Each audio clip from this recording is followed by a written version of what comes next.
Okay, and we are live. How's it going, you beautiful people? I'm Cobalt GM, and we're about to start Season 2, Session 9 of the tabletop role-playing game Esper Genesis by Alligator Alley Entertainment.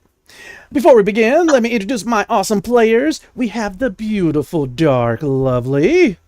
Hello. Playing our High Priestess Keshian Princess Aura. Next, we have the awesome Alloy. Really, bro? Alloy. There Sorry, we go. I was eating. I'm sorry. It's gonna be all right. All right, play the Ashenforge Warrior Argus. Next, we have the magnificent Master Draco. Hey. Playing the Vulner Hunter and recent acquirer of the Aether Storm Bow, Rylan Bravestride. Next, we have the terrific Tonto Tomahawk. Good day. Playing the fire-blooded Promethean Sagaricio. And lastly, we have the Titanic Typhoon 44. Make it so. Playing the Earthborn human Captain Jonathan T. Archer. Also, I want to give a special shout out to Nicole, who's actually here in attendance temporarily. Yeah, she's somewhere across the street now. You didn't know how temporary it was. Right? But yeah, special shout out to Nicole, to Steve, to Felicia, to Justin, to Riley, to James Nash, to Matt Click, to the team over at Absolute Tabletop, to the Esper Genesis 5e RPG Facebook group, Old Dudes D&D, RGB RPG, Roll20 Dad, Aiden, and who am I missing? Oh, Aaron Cameron. All right. Don't forget to like, comment, and subscribe. And now that is done, we get to have an awesome recap from the woman, the Kesh, the legend, the current person in possession of the legendary blue core stone. Dark Lovely, please honor us with a recap.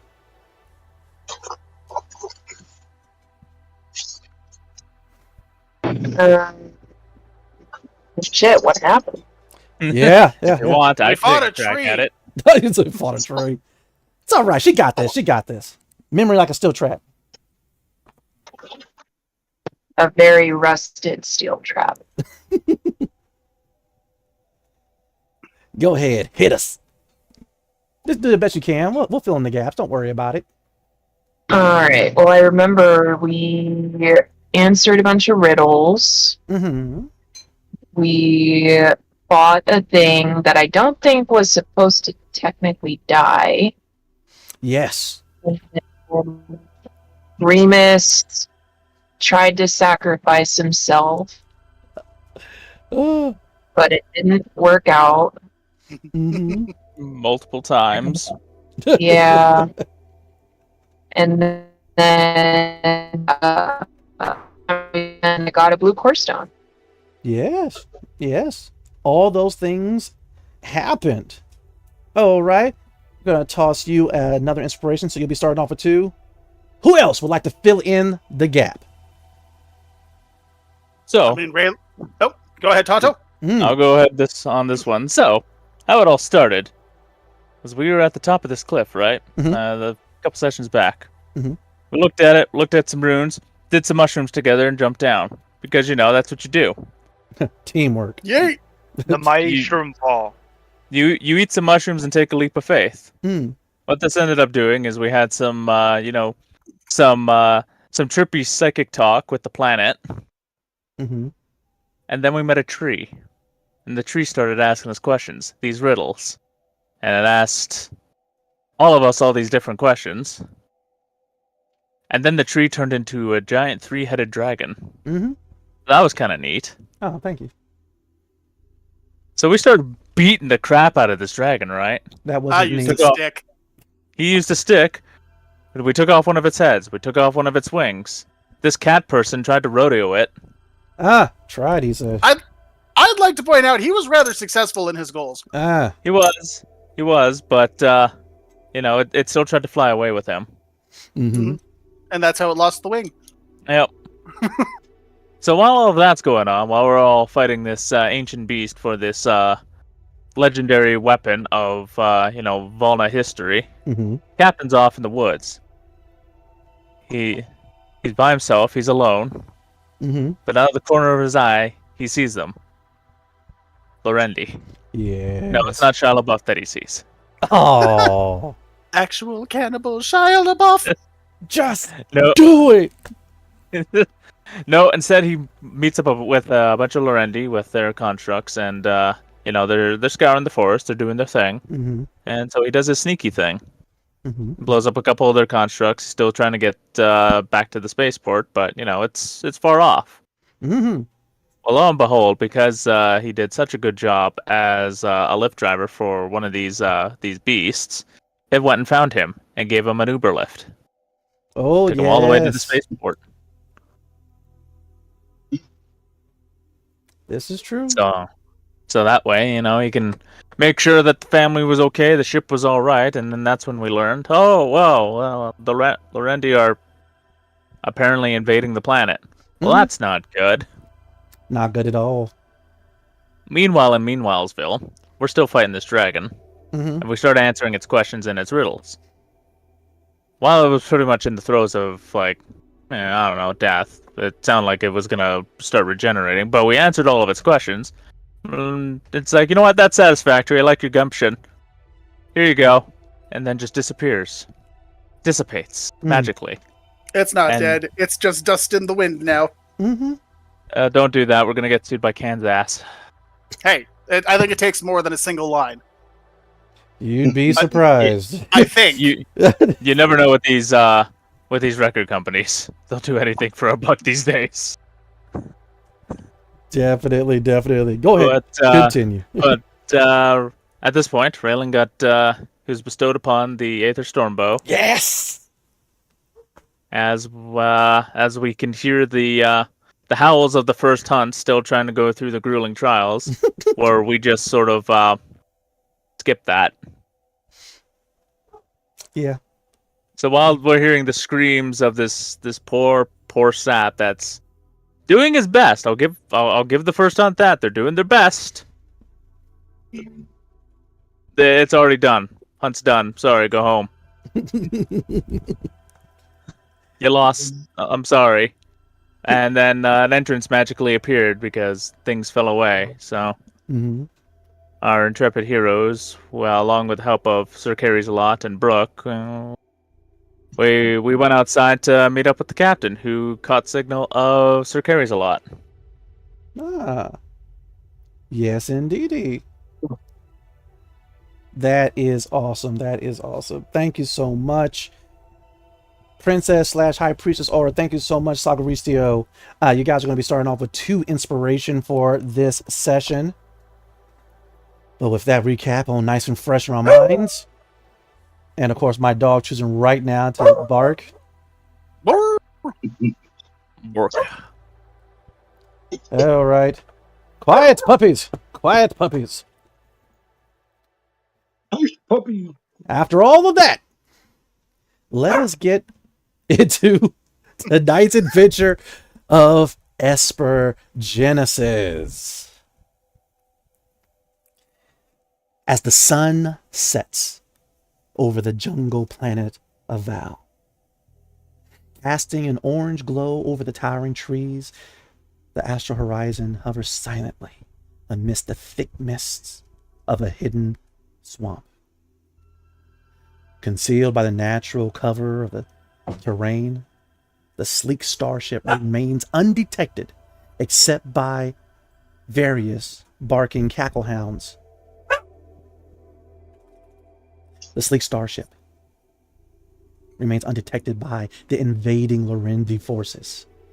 Inside the astral horizon's dimly lit main deck, the air is heavy with a mixture of exhaustion and tension. Rythan Bravestride is standing tall with the legendary Aether Stormbow in his hands, a potent weapon now in his possession.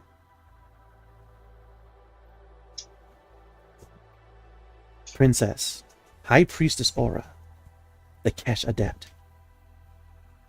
is currently cradling the recently acquired legendary Azure Core Stone,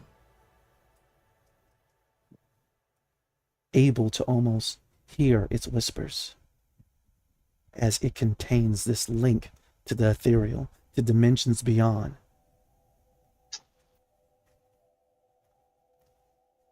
The power that this core stone holds is both awe-inspiring and humbling. And she is only beginning to grasp its true potential.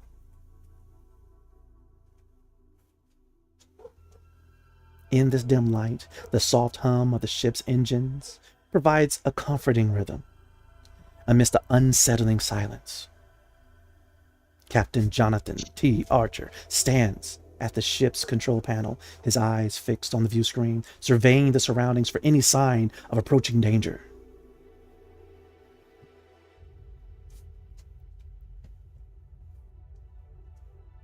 Currently, the stage is set for another daring and pivotal confrontation that might determine the very fate of Vol and the cosmos itself.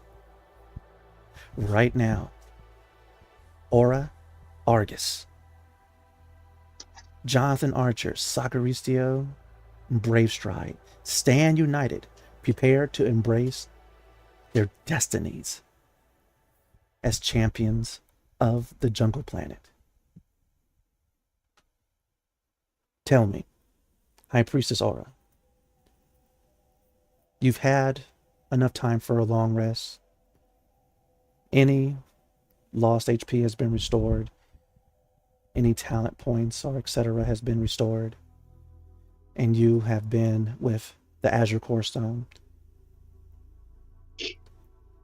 You've almost blocked out the many complaints of your bondservant, but more than that, your friend, Ori. As for at least an hour straight, she has been expressing how concerned she was for your welfare. But aside from that, as well as some unusual distance from the Sentinel Remus, tell me, what is going through the mind of Aura?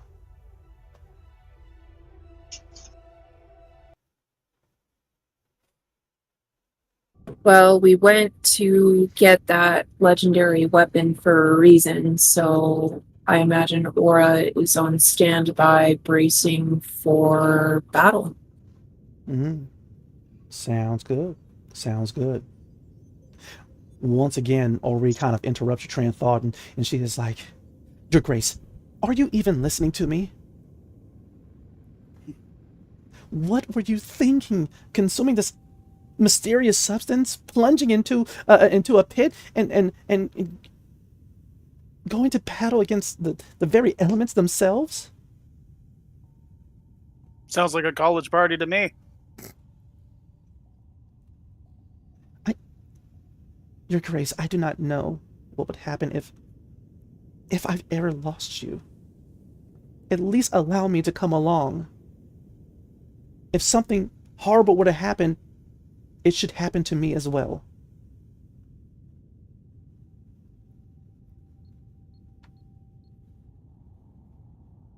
Ori, I love that you love me so much, and I love you too. And that's all.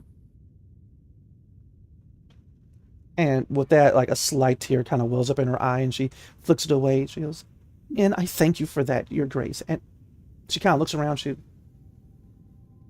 Where is your sentinel? Oh, I think he's awkwardly pouting over there. Awkwardly pouting? Why? He got rejected. Womp womp. Your Grace, did something happen? Hey, Remus, did something happen? And normally, the Kesh are not known for their ability to sweat. It's a very rare occurrence. Yet droplets appear upon the brow of Remus. And was Ori, you had to be there. For I am the Simpanal. I simp very hard, and I am present. And that is what took place. Simping and being present. That is all. Actually, weirdly enough, yeah, that pretty much sums it up. Somehow. Honestly, if you want more details, We have video. I have it recorded actually. As in Zacharystiel took a hologram recording of the event. Hey, I said I did tell a certain someone I was going to record while we were down there. Okay. As did I. Yeah, Kurita has it all. Nice. Oh, heavens. And soon so will Tana. Oh, heavens. And so, finally, Orishi kind of gives Remus that long, kind of confused look. And then finally she turns to you, Aura. He doesn't know what that word means. Not at all. Not even a bit. God, I love old Terrans. Your Grace, how long has this been going on? Weeks. The entire time I've been gone. So at this point, a couple days. And with that, she kind of stifles a chuckle. Yes, Your Grace. Are you certain that perhaps the Sentinel should be made aware of the meaning of the word that he's using? He will never know. As you decree, Your Grace. And so, as she's saying this, and but your Grace, I see that you now have one of those, and she's pointing to the core stone. What does this mean? That is a great question, actually. I don't have any answers, unfortunately. Princess Aura, you do notice that as the core stone is floating in the palm of your hand, every time you actually physically touch it, knowledge of talents you've never even heard of almost slam themselves into your mind. The last one was some ability that, if you had to give it a name, it may have been a talent called Force Prison. You're not sure exactly what it does, but you know that currently that something that powerful is beyond you. Possibly. Though every time you touch this azure core stone, another talent that you're not aware of seems to be able to flow through you, possibly. Though you are not Let me know sure what if your mind is able to handle it. But with that, we cut over to Sagaristio. Tell me, where are you inside of the astral horizon currently? I'm sitting probably with the group there working on whatever it was I was working on. I was working on stuff for Raylan. Mm-hmm. As well as doing the training rig for Jackson. Right. Which the training rig was fairly easy to do. It's the this Sorium ammo fabricator I'm having troubles with. Because his Aether bow just keeps on zapping it and shutting it down. All right. And so does this mean that either are you in engineering doing this? Are you in the crowded cargo bay trying this? Or are you in the galley taking up one of the tables? I'm in the galley just taking up one of the tables. Most definitely. Brave Stride, are you with him? I am watching his process, but I am not at all technically inclined like he is. Most definitely. Inside the astral horizon, though, you do notice that the Aether Storm bow has gone quiet. Electricity no longer is really crackling throughout its form. The rush and exhilaration of power that came from it the first time you laid hands upon it, currently is gone. Also there is Jackson Archer, Captain Jonathan T. Archer's son, and he's currently pacing, looking at the training rig, and he's like, Saga, I can't believe you're doing this for me. I'm like so grateful. Brave Stride, can you shoot that bow?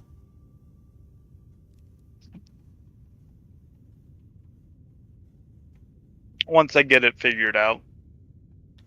He goes, I've never seen like blue wood before. I didn't even know it came in. Did you paint it? Was it already painted? There's only so much of the story we know about it, but in legend, or the lore of it, I guess it's no longer a legend as I have it, that it's always been blue. Oh. Is it heavy? Can I hold it? I just got it. So can I hold it? No. Can I Jackson, you don't just ask another Volnut to hold his wood. What that? He goes, well, why? Then he thinks about it. Oh no, no! I'm not trying to grab your wood. You know, I'm trying to grab your wood. No, I'm trying to grab your bow. You're He's trying to touch your tools. yeah. I just want to touch your tool. Wait, no, Argus, come on! You're supposed to be on my side, man. As I walk out of the galley. I mean, you're talking to a man who picks on his own assistant. He's on no one's side but his own. Yeah. As for your rig, And you all know it. as for your rig, and I'm gonna close the housing now, and it's now fashioned into a belt. It's like, here, try it on. He goes ahead and he gets this heavy belt and puts it around his waist. It clicks. Auto tightens. Oh. I can fix anything with this. I can do anything with this. And immediately he goes ahead, he goes for one of the pouches and he starts taking out a line of cable and he forms a quick lasso. He has that look on his face like he's getting ready to do something he's not supposed to. And then he tries. Oh, go ahead. Then he tries to lasso the Aether Storm bow. Do it. Before something happens, I just want to know, Brave Stride, are you going to try to prevent this teenager from trying to rope your bow? He's going to learn the hard way, and his dad can get mad at me later. The moment the cable gets around the bow, instead of trying to pull it, I'm going to step into it and sucker punch him in the gut. Ah. And so, immediately, he goes ahead and does a quick little sweep of the lasso, and he tosses it, and it gets onto the bow. And immediately, as soon as it does it, he's only about a yard away from you, by the way. All right. You immediately cross the distance of that yard. Almost before he can finish a blink, you see his face getting ready to get into that mode of being shocked before all of a sudden you're coming with the punch. He is pretty flat-footed, though. Go ahead and roll to attack. Alright. Right. It's a good thing I don't have a high strength modifier. All right. The fist is coming. You see Jackson's eyes lower. He sees your fist coming. Everyone begins to hear the squeak of his boots as he's attempting to move out the way. And with an 11, it still goes. Are you going to be rolling regular damage, or you just plan on applying 1 point of damage? It's just 1 point. It's like the shock factor more than actually trying to like incapacitate him. Right. I'm actually gonna look at you, Raylan. I'm like, put a little bit more force. Oh, okay, I guess I'm doing the 1-inch punch. All right. Roll damage. This will be a good learning experience. He's like, He'll see it in a I'm moment. going to be able to touch that bow. Go, magic lasso. All right. Hey, he goes ahead, ropes the lasso, and all of a sudden, How much? think I'd get a D4. Well, I mean, you're using your fist and not your claw, so it would be 1 plus your strength modifier. Okay, so 3. 3. Got you. And so immediately you go ahead, you get him right there in the breadbasket. He doubles over, kind of lets out an accidental fart, and with that he goes, why? Oh. Oh, you're gonna be fine there. Here, hold on, and I'll actually reach down and I'm going to turn the crank on his belt from where he had it set, Mm-hmm. and I'm setting it into a different mode, like almost switching like an archetype on him, Mm-hmm. putting it into medic mode. So now the belt will glow a different color. He has access to different abilities now. Oh. And with that, he goes ahead and takes out a inhaler, shakes it up. It's white, and of course it has the sign of medicine on it, we'll say. And Yep. Oh, my stomach feels. And then he realizes how close he is to Brace Ride. I'm gonna go stand over here. And he walks over towards one of the food printers. I was getting ready to say replicator, but I don't want to upset any type of those Star Trek fans. Anyway. Synthesizer? Ooh, even better. Thank you. But while that's happening, Argus, after laughing at Jackson, you stepped out of the galley. And where are you headed? I'm heading towards wherever I think Tana is. Most definitely. When you guys got back to the Astral Horizon, Brave Stride passed some of the fluids that he had acquired through your guys adventuring over to her for analysis. Fluids, you say? Yes, Brave Stride. Would you like to tell us the fluids you passed on to Tana, the small dentist scientist? Yeah, so there was a purple like substance that I gained from the what are they called the laughing Cackle, The Cackle Hounds. cackle hounds. Mm-hmm. They after taking them out that they had shown like it's not natural type of stuff. So I went and had her check it out for me, so I knew what was being passed around. Because if it's affecting for Val knows chemicals like that is a really sore subject. So I wanted to know what they're inflicted with. Gotcha. Mm-hmm. And so, Argus, you make it to Tana's room, and it's been, aside from the bed, everything else has been converted into a lab for her. One wall is completely dedicated to translating various symbols and drawings and holographic images that were taken by her brother, as well as the records and research that he has performed, that she stole. But on the wall that she currently is at, it seems as if there's a combination of vials and centrifuges, as well as holographic displays of their chemical composition.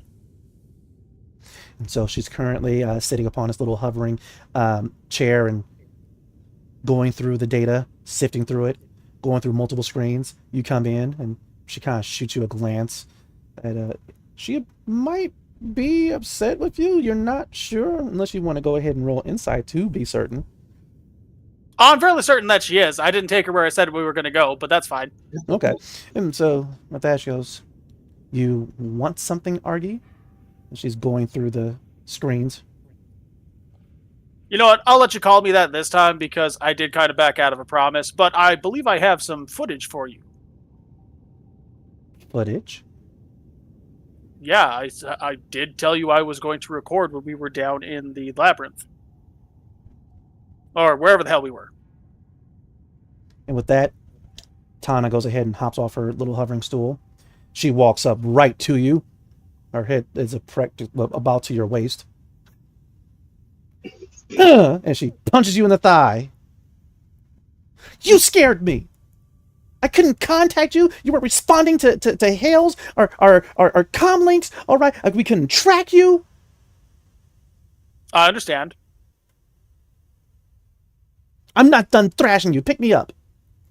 Absolutely not. Pick me up right now. Absolutely not. Fine. And with that, she goes over, and you see she goes over to a metal container that seems to be full of lab equipment that she is struggling to try to push towards you.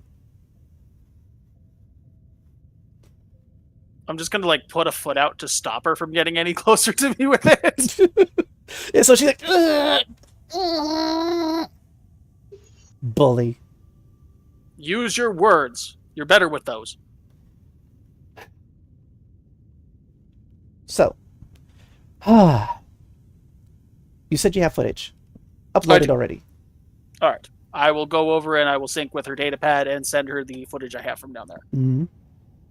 Immediately, it begins to transfer over, and does a couple of types on the holographic symbols, and you realize, well, you're able to actually translate the symbols that she's using because it's Dendis that you are, of course, completely fluent in, because the Dendis create Passion Forged. Mm-hmm. And I am fluent in Dendis. Or Dendusi, or however the hell you want to pronounce it. Most definitely. Long story short, she is putting in the command for the computer to, of course, catalog all recognizable symbols and to consolidate them into what it could possibly mean. So, before you get too far into the footage, there's a couple things I need to tell you. And she's like looking at the footage and completely ignoring you. Those mushrooms. That makes so much more sense now. As she then sees the part where I eat one and jump off a cliff. She turned away just in time as you grabbed it and start to put it up to your mouth, and now she's looking at the other screens. Oh, don't say, okay, well, see. That's the missing part. Yeah. Look. And immediately she points what am I looking at? towards one of her holographic screens. She goes ahead and uses her hands to make it huge, and she goes, okay, Brave Stride went ahead and gave me this. He called it a poison, all right, that came from some of the creatures that you guys were fighting. It's derived from this mushroom. Well, these mushrooms.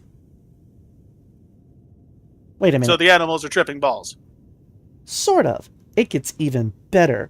And then she kind of sees the holographic footage of you eating one. She goes, wait a minute, you ate one? I was trying to tell you, don't watch the next part. So, of course, she immediately starts sifting through the footage. You ate the blue one? Yes.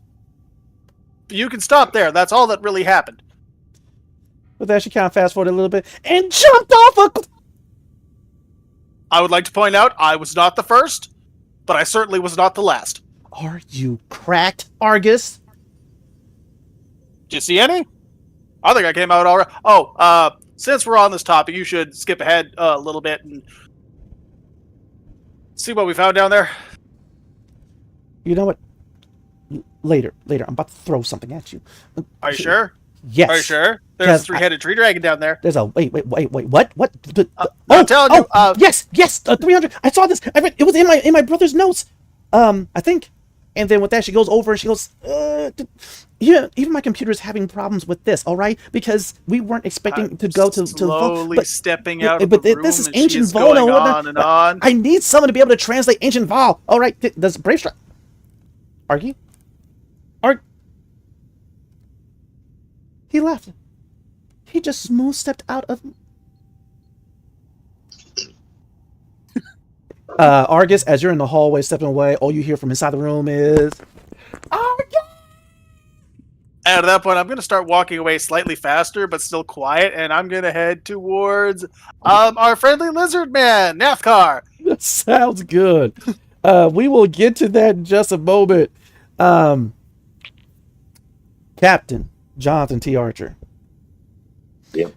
You're on the bridge of the Astral Horizon. Eyes kind of glued to your sensors and scanners. A lot of life down there. A lot of movement.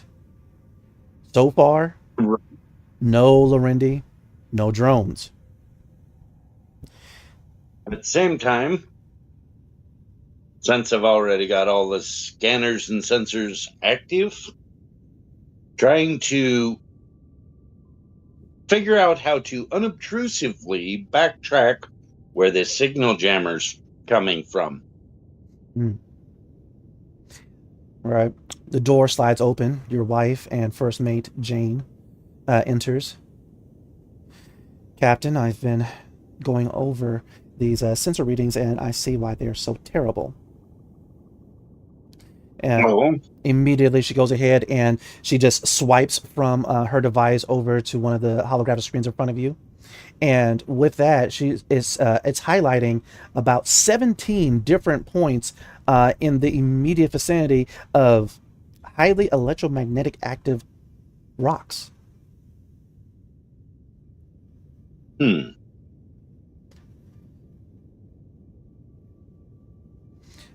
And Are these natural, she goes, yes, they or did are they just natural. go up? No, they Okay. are natural. It gets worse. This is from some of our exterior optics. And she goes ahead, she swipes again, and it looks like there's a weird type of red and blue furred species similar to Terran's monkeys. That it also looks as if they have some of these stones embedded in them. Oh boy. They've been observing the astral horizon from a distance, but every now and again they get a little bit closer. All right. Just need to figure out what's jamming signal besides the EM field there. Because, well, we moved into this, and signal's been jammed for quite a bit longer than that. And we'll get out of here. With that, you do see that there's, of course, something on your wife's mind, but so far she's not saying it. Then the door slides open again, and a woman, a human woman, that was with the rest of your crew, fairly attractive, blonde hair, fair skin, green eyes. She's wearing a very dirty, but it used to be a white type of lab bodysuit. She steps in and she has a hard light tablet. She goes, I have some information if now's a good time. Glance at Jane. Jane's glancing at you. And you are who? Goes, Brooke Demir, researcher. I was working on researching the ancient Volna culture along with one of their elders. And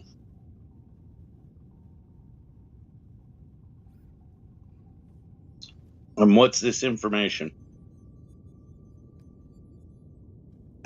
It possesses a different name now, but the current swamp that we were in was known as the Screaming Swamp.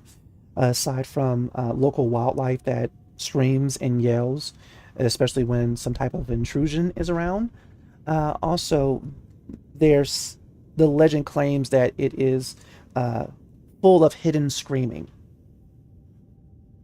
What I assume that means is that there is a frequency that perhaps is inaudible to regular human ears, but it might have been to the Volna. I am uncertain.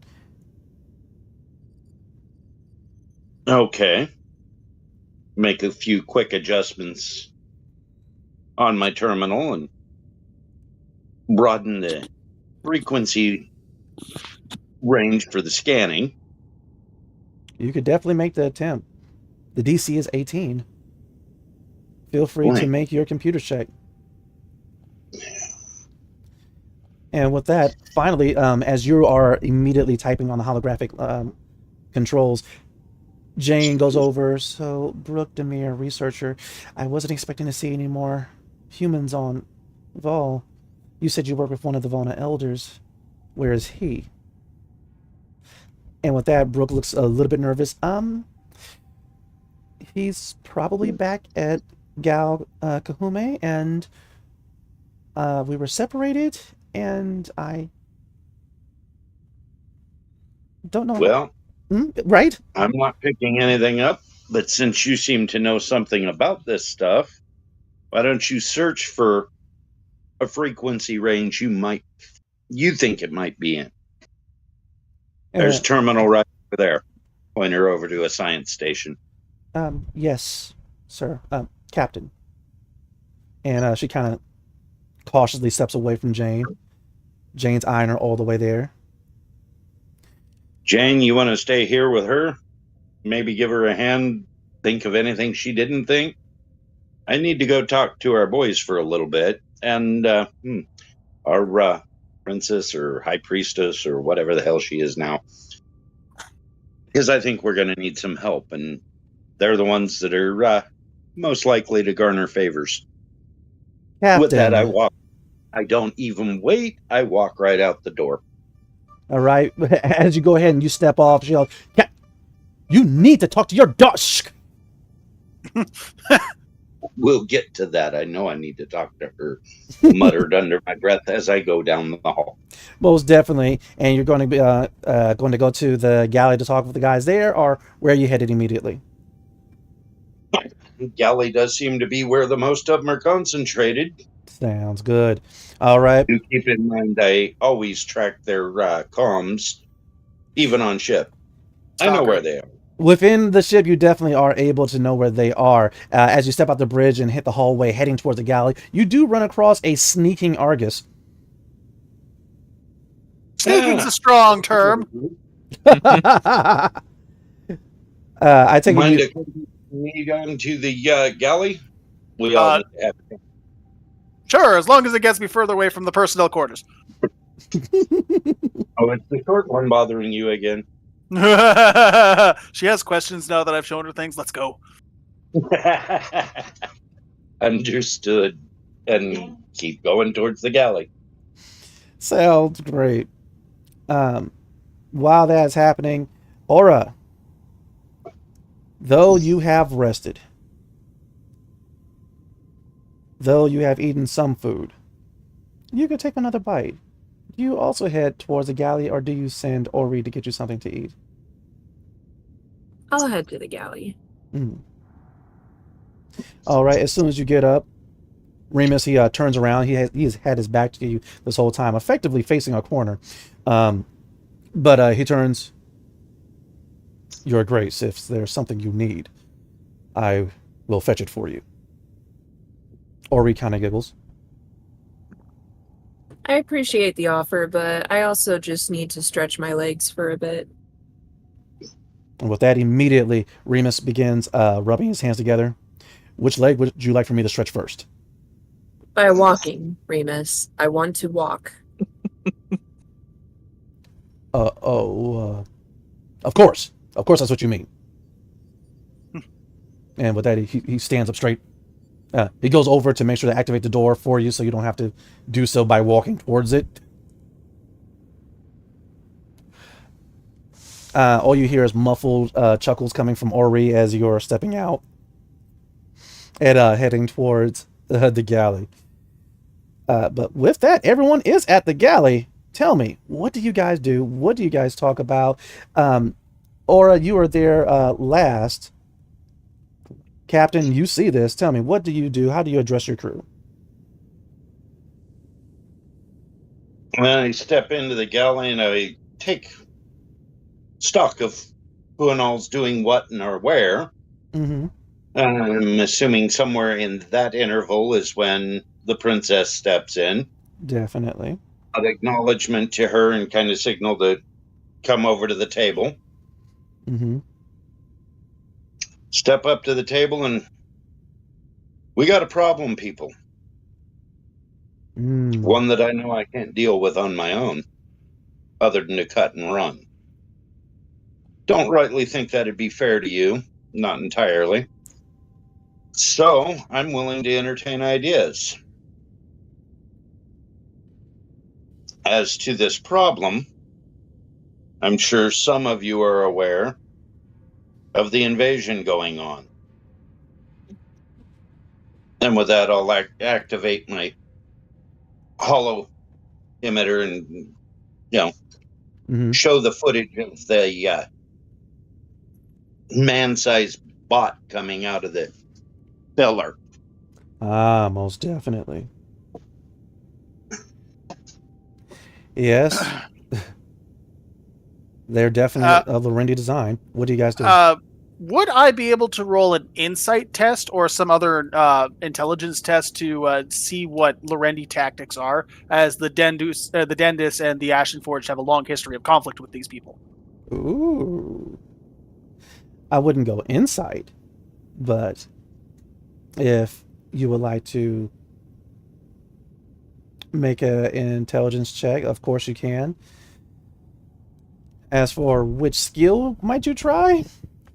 Or do you have something from your background?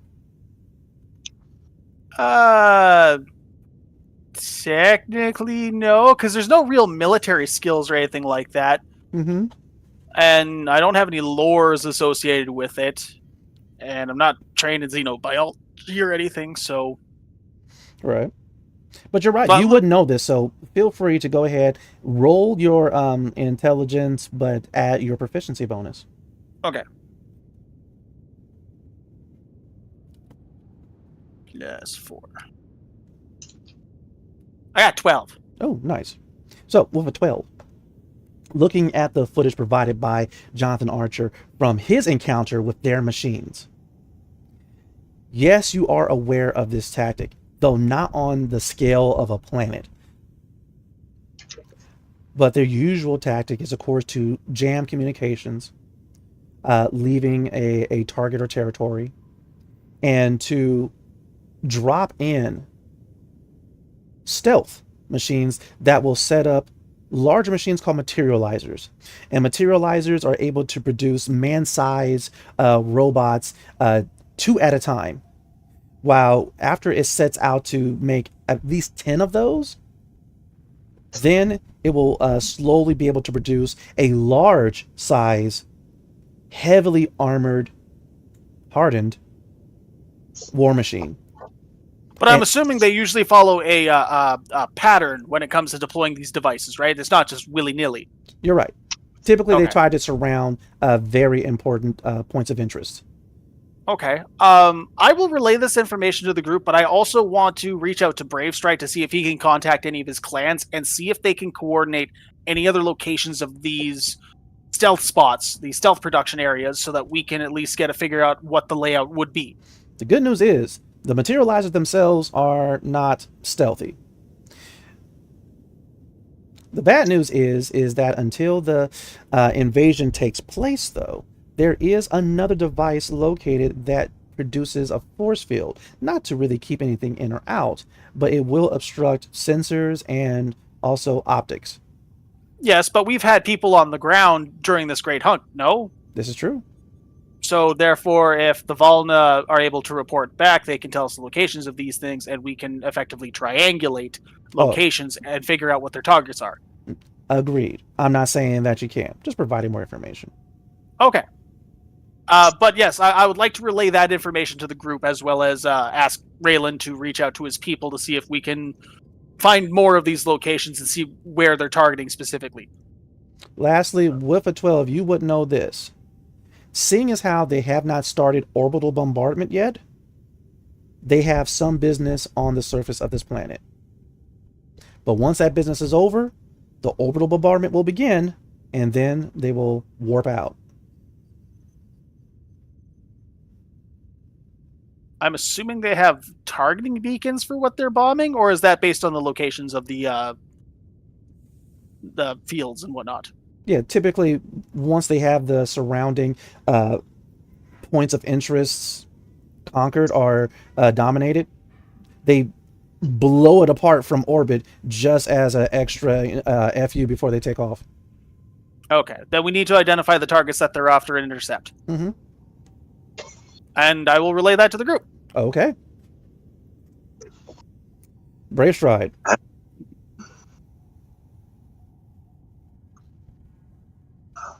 Hope you got a way to communicate with your people other than comms. Well, 'Cause sometimes those seem to be- Yeah, comms seem to be unreliable at best. yeah, and hard tech's pretty antiquated, so they're probably easily jammed. Do you not have smoke fires or some Or that's, other... Yeah, we could do signals like that. Mhm. Sometimes we'll leave messages behind carved into trees. Mm-hmm. It all comes down to if the fire signal. It's only if they actually spot it. If they're already engaged in combat, they're not going to be able to come to us. We, Not we need only to that, do, but wouldn't that also attract unwanted attention? Couldn't we get, like, say, a runner? or perhaps someone using a speeder. As I I do like, have one of your beasties downstairs. as I do jingle the keys to the hover ship that me and what's her name have. Tana, as in what's her name? Yes, Okay. Tana. The one we liberated through other people's financial means. Finally, the door to the galley opens, and you do see an eavesdropping Brooke Demir. But then it seems the door was triggered by Jill, who is still riding. She's kind of draped across the floating space turtle. What is the carrying capacity of that beast? Yeah. And Big so, turtle. Apparently, at least a small child. and with that, she slides off, and she's like, "Daddy!" And she rushes over and jumps into your arms, Archer. And just tuck one arm around her underneath her butt cheeks and hold her to my side. Let her hug on my neck. Mm-hmm. She just holds you tight and just rests her head on you. But with that, Brooke Demir, she now like stands up straight and try to play it cool. But- Oh, Brooke, do you Demir, read come here. ancient? Do you read ancient Volna? Yes, not well, but some. My friend would like some assistance from you. She's in the personnel quarters. Her door is open. She has a bunch of lab equipment. She's easy to find. Right. Well, Oh, before you go, though, yes. what were you able to find up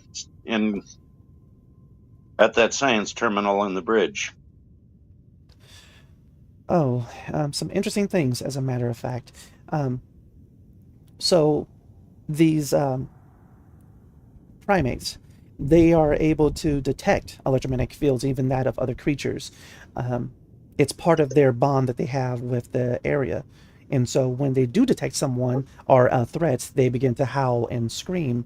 As for that frequency, it seems to be a translation of the electromagnetic frequency when it is converted into sound waves. It would mimic that of screaming. And Okay. as for contacting the other Volna that I kind of overheard, ancient Volna, and I think this practice has been adapted by the first hunt, they used whistling stones. You know anything about this, Raylan? All of it. Whistling The stone. monkeys and the stones. Just a second. I'll be right back. Yes, It's it's more of a first hunt thing. yes. I mean, current Volna haven't used this at all. This was a practice that died out before the bioplague. You think you can show him? I have a few hollows and scans of. They would get a stone and they would hollow it out in such a way that when they would launch it from a sling, it would whistle. And so the Volna would carry different types of whistling stones in a pouch, and whenever they need to contact other Volna, they would launch the stones. Well, Okay. the carving of stones would take a little bit too long. What if we did it with a sorium implant then? Well, that would be a whole lot easier and faster. Well, since the ammo fabricator doesn't want to play very nice with your bow there, Raylan, I'll repurpose it for this one. All right. It's You know any? just we'll be down a couple rifles, but that's all right. What do you know about these little creatures she's talking about, Raylan? I can do a lore check on that.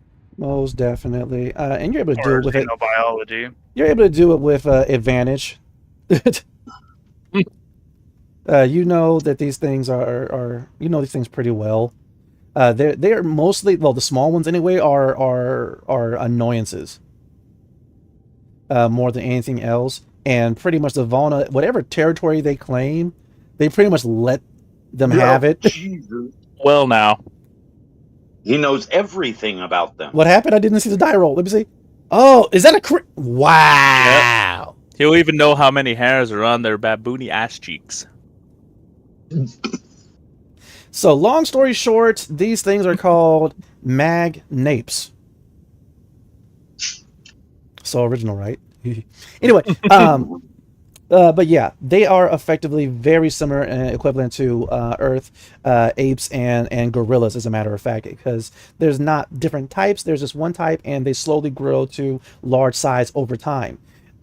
They are relatively intelligent. Yes, they can use tools and make tools, but one of their more dangerous aspects, since you rolled a crit, and that not too many people know about, Brave Stride, is the fact that they are able to electromagnetically draw certain magnetizable objects to themselves. And that's what they really use to bother the Volna and other species, is they will magnetically snatch things from people until threatened, and then they will electromagnetically launch them when thrown so that they'll do extra damage. It hurts like a railgun throw. Yes, it hurts really bad when they're small, but when you come across the gorilla-sized ones, it could go through armor. Which is another reason. Guessing we're surrounded by these right now. Yes. Yeah, there's a bunch of them out there. And you're our local beastmaster. Think you can talk with them? Talk to every other fuzzy out there. You got nerve. We're already in their territory, and they're already hostile. Oh no, they're not hostile yet. No, you would know if they were hostile. Right. My thought is if you can impress upon them that we're not the enemy, that the enemy are those machines. These abilities you're saying they've got could come in handy. Enough of a distraction to get some signals out. Well, at very least, these gorilla-sized ones, as he's describing them, could probably pick up one of the mid-sized, humanoid-sized machines and throw it. And I don't know about you, but that'd be a nice big projectile going back into one of their bigger ones.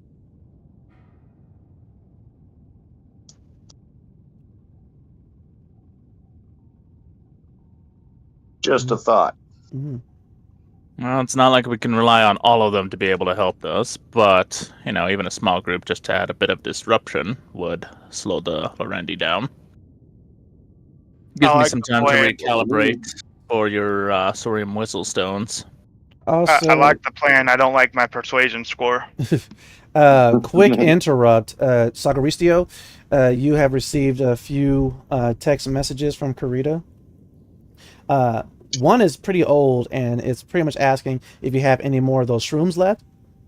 The other text is she's staring at you again. I'm gonna kind of look at that a little bit strangely, and I'm gonna first look at Aura, then Ori, and then I'm gonna finally make contact with Jill. Like I'm going through all the women, and then I'll finally land on Brooke. All right. You go. So Aura, and Aura is currently taking in all the information. Ori is of course peeking over the table because Ori is short and cute. You go over to Jill, and Jill is almost asleep on her father right now. And then you look over to Brooke, who's already blushing. Her eyes get huge, and she spins on her heels and leaves the galley.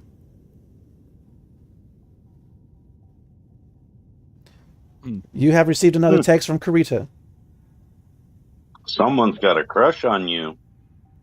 The text says, I don't trust her. She's a spy. She's going to sabotage the ship.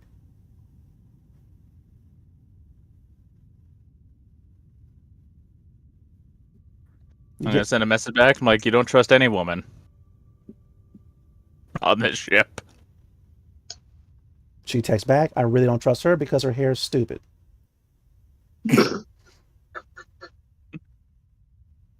Send her a message back. You realize we have like silvery roots in ours, right? Kind of weird. She texts back, how dare you? Our hair is awesome. I mean, mine's awesome. She's sending you pictures of her with different hairstyles. She has the duck lips. She's tossing up the peace sign. Of course, the camera. that was so 2 centuries ago. She knows her history. Yeah. Didn't realize that she knew old Terran history. Anyways, I'll message her back. I'm like, I'll swing by your quarters here in a bit. Calm down. I'm just gonna finish up here. Put the communicator away. It's like, all right, so yeah, we'll get your whistling stones. We'll get these monkeys on our side. Princess, if I may have a word with you.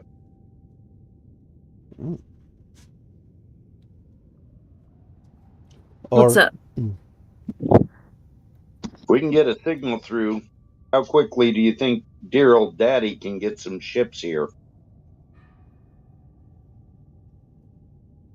Well, I don't know that he'd answer the call. Wait, didn't you just get more power than he has? Or did I misunderstand that? Yeah, but from a ruler perspective, I mean, there are no Kesh here other than us. So I doubt that a monarch would be willing to invest an entire fleet of soldiers for a cause that ultimately does not serve his people. Politically speaking, what would it take for you to adopt Kesh as a political protectorate state? Maybe. I know this might be a little bit out my wheelhouse, but consecrate some ground as a I don't know, land of peace between Volna and Kesh. Our high priestess. There's a word for this. No, not diplomacy. Fucking. It's the same thing the UN does in like most other countries. An embassy. That's the one.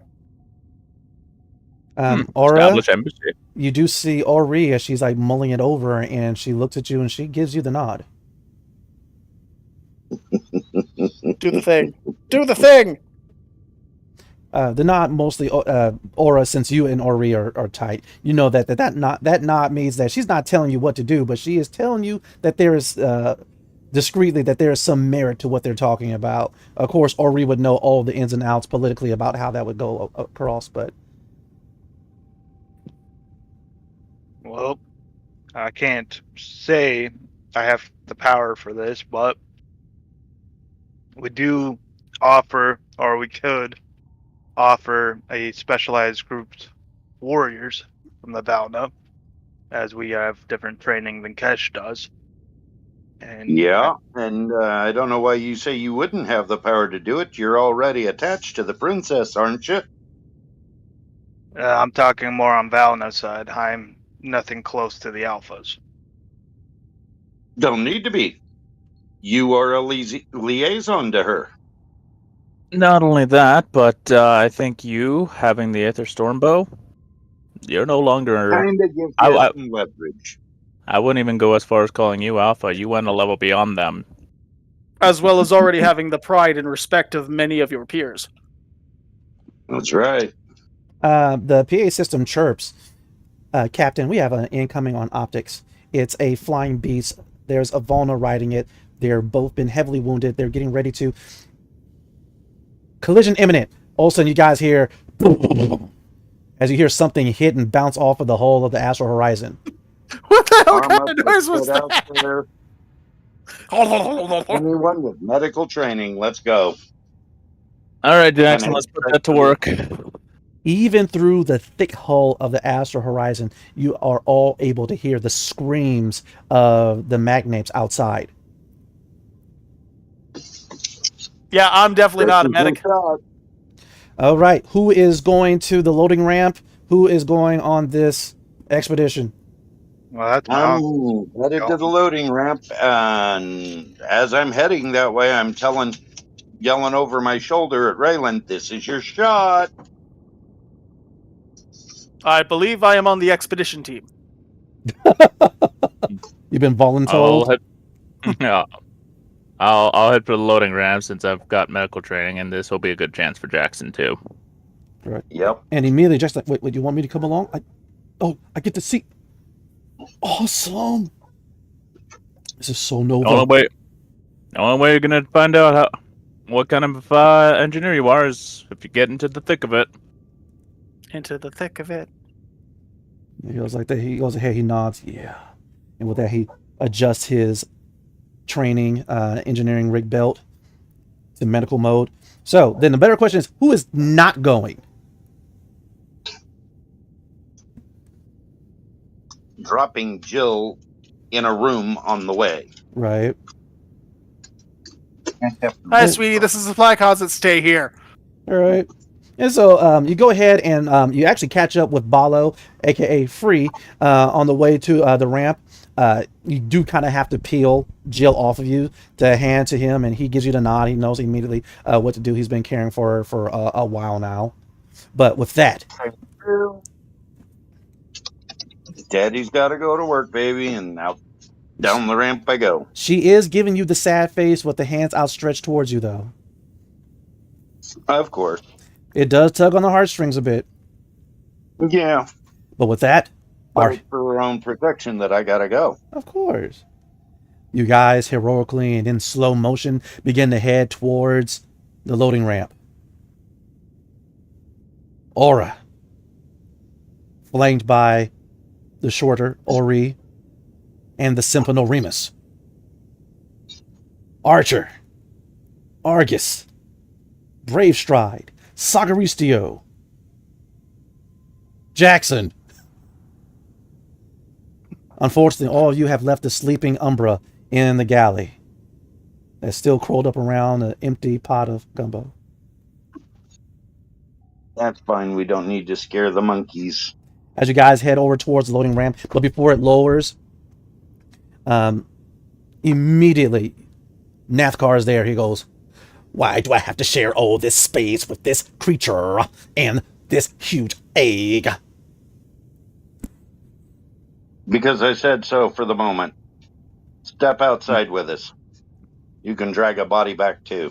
There is things screaming out there. So, Shut up. no. Just reach up and grab him by the shoulder and start heading toward the ramp. No touchy. No touchy. No, You'll get on my communicator and I'll send him the image that I have of him in his adorable onesie. It's like, I'll send it throughout the Solarian Arc. Don't make me do it. Oh! Don't forget to send him the one of his cousin just about ripping him through a hole. That's a good one too. You bring up the two hollows side by side. You see Nathkar's eyes go wide and ecliptical, and he goes, "This is blackmail."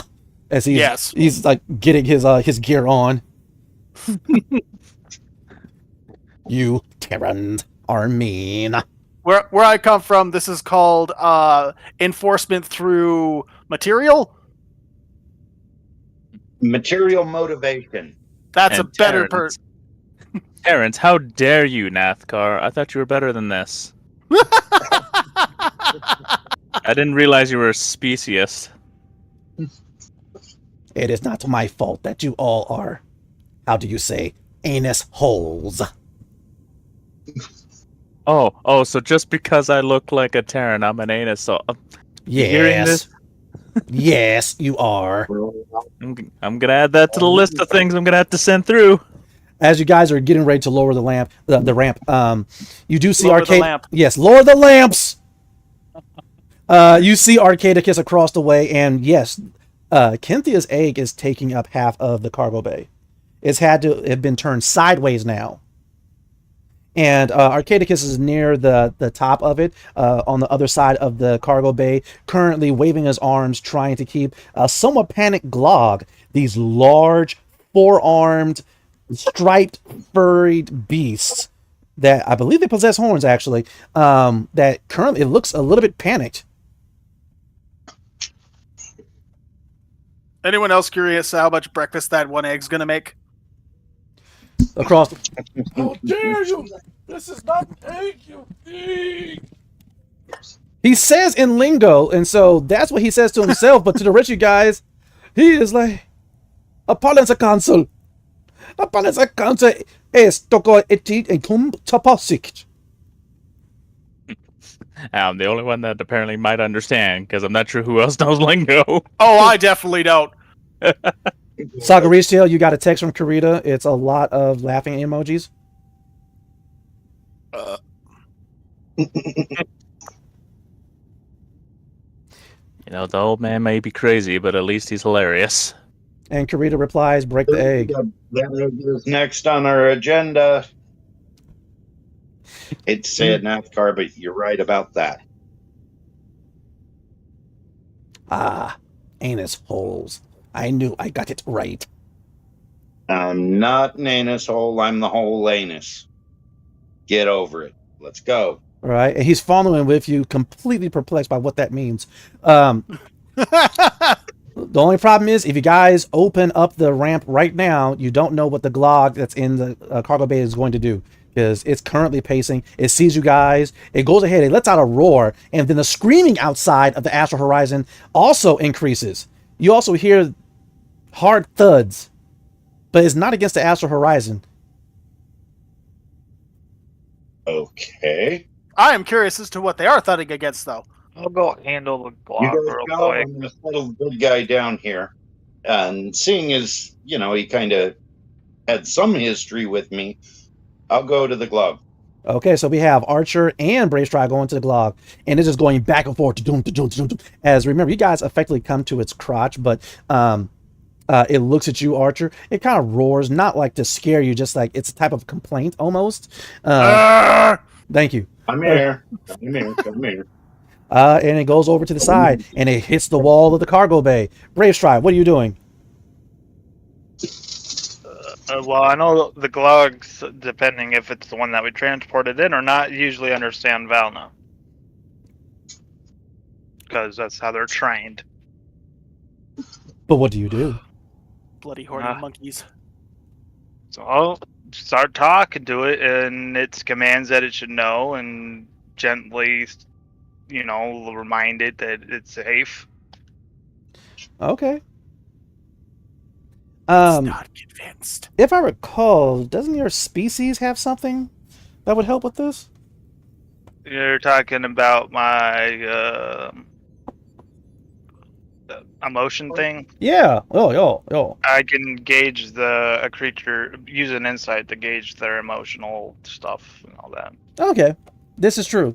Did you want to use that? Just want to know, even though it's kind of clear what it's doing. I mean, if it gives me other bonuses, sure. Okay. Feel free. Go ahead. Roll that insight. I believe you're using twice your proficiency, right? Yeah, it'd be a +8. Oh, nice. +8? You guys are... That's a 10. Okay. And I'm continuing to try to calm him down using my own persuasion, much as before. Okay. Go ahead and roll. Alright.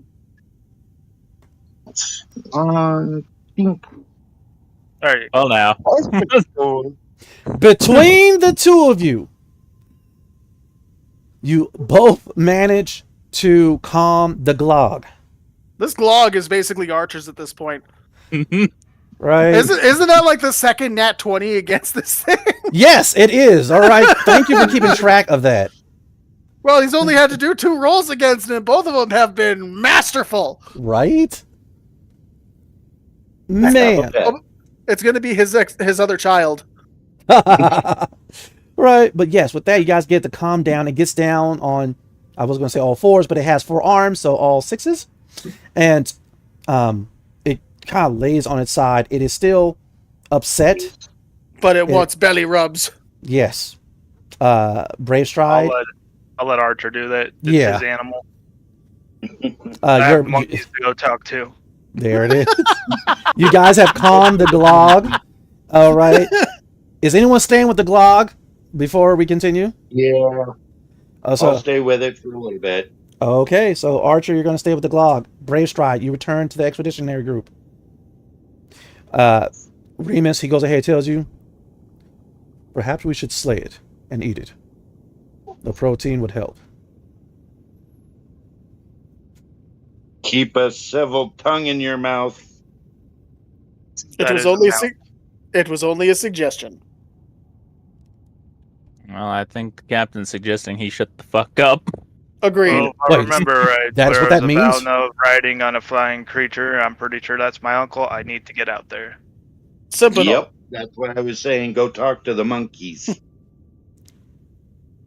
Simple. Follow instructions. With that, Brave Stride, you go ahead, you hit the button. Of course, the alarms blare. The ramp begins to lower. The uncomfortable change in humidity is instant. As the various smells of Volna come rushing into the cargo bay. As the ramp is lowering, unfortunately, the flying beast, also known as a Wolog, it's dead. And there's currently a Volna wearing nothing but a loincloth, huge blaster burn on his back. One on his leg is currently using the remains of this Wolog as cover from the magnates that are currently pelting it with more rocks. All you hear is as you're able to actually hear these stones fly through the air before that sickening crunch of landing into the flying beast that was the mount for this Volna. And we need to roll initiative. Someone give me a scene break. Wow, that was fast. I guess we're killing monkeys at this point. Just because we're in initiative doesn't mean it's combat, but in case something does happen, It's you a need to good be... implication, honestly.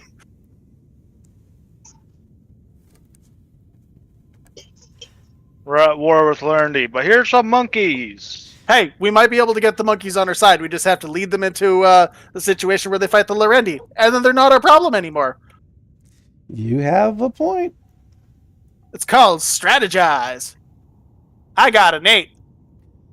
Nice. I'm ashamed I did not write down their stats. You should be. Damn it. I mean, I have them right here, but I am ashamed. Excuses. Damn it, Cobalt. Here we You're go. fired. Yay! Oh, no. Someone else wrote this. Okay.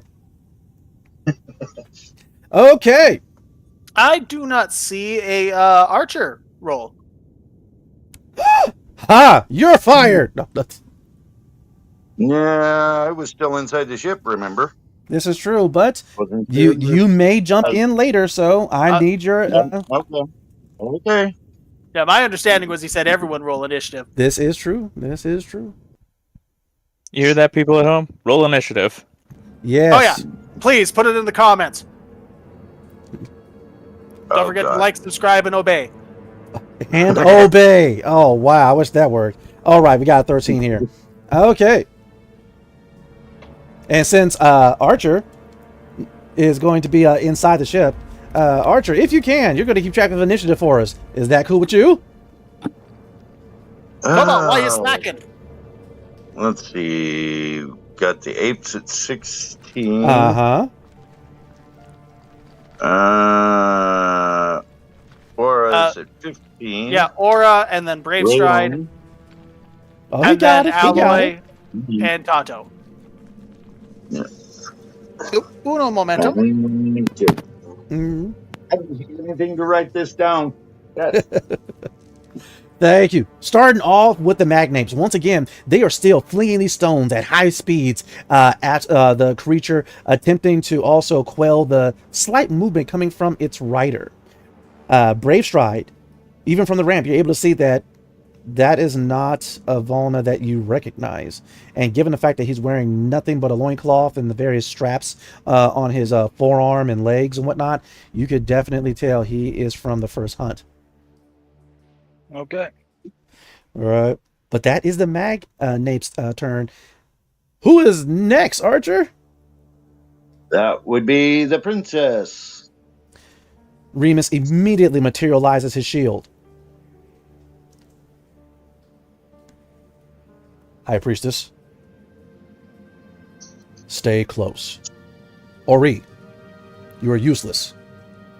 Stay here.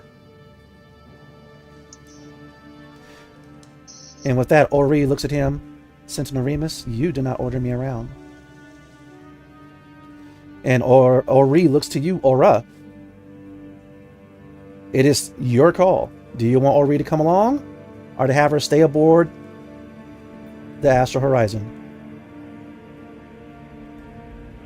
Ori, what do you want to do? I will forever be by your side, Your Grace.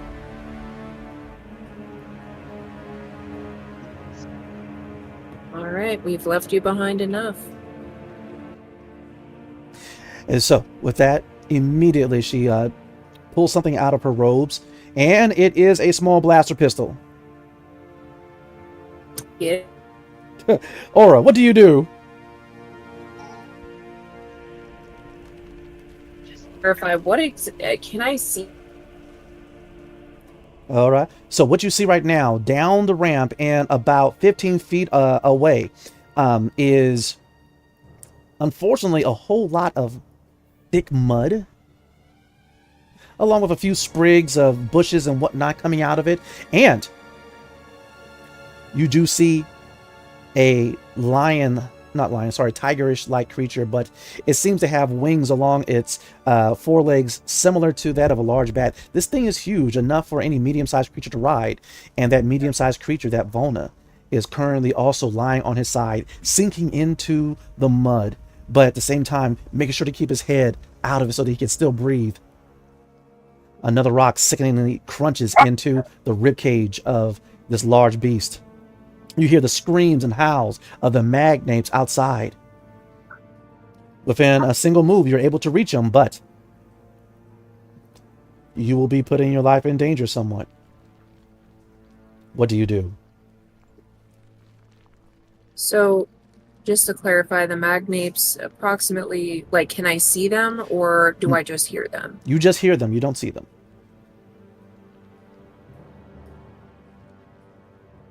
You may catch a glimpse of them once you descend down the loading ramp and into the mud. But from inside the ship right now, you don't see them. Sorry about that. No problem. I haven't heard from the man in like 2 weeks, so Hey, he's doing okay? he's still alive. That's the important part. I am glad. God bless. 73-year-old and still lives like a gypsy half the time. So Brave Stride, get ready. But Aura, what do you do? I'm gonna hold my turn for now. Sounds good. And with that, And Remus. we're on to Raylan. Remus looks back. He gives you the nod of approval. shut up, Sentinel. Why are you telling me to shut up? It was the captain that said that I should feast upon a civil tongue. I don't think you understand what that means. He told me to keep a civil tongue in my mouth. Is it some type of root, or is it a snack? It's a way of saying don't talk like an asshole.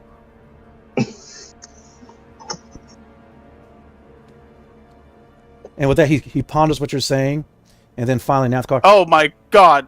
I just realized assholes can't talk. He goes, Don't use swear words and be polite. I was going to say that, and you said it wrong, Ashenforge. It is anus hole. And with that, I'm just gonna slowly look at him. Nathgar nods like, you'll get it. You'll get the hang of it one day. Good job, little buddy. Brave Stride, what do you do? Well, I'll use one of my forging techniques. Communes with beasts. All right, and you wish to commune with one of the magnapes?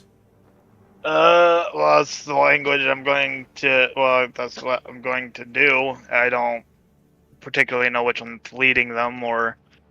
Yeah, you may have to go out and take a peek. Are you going to do so?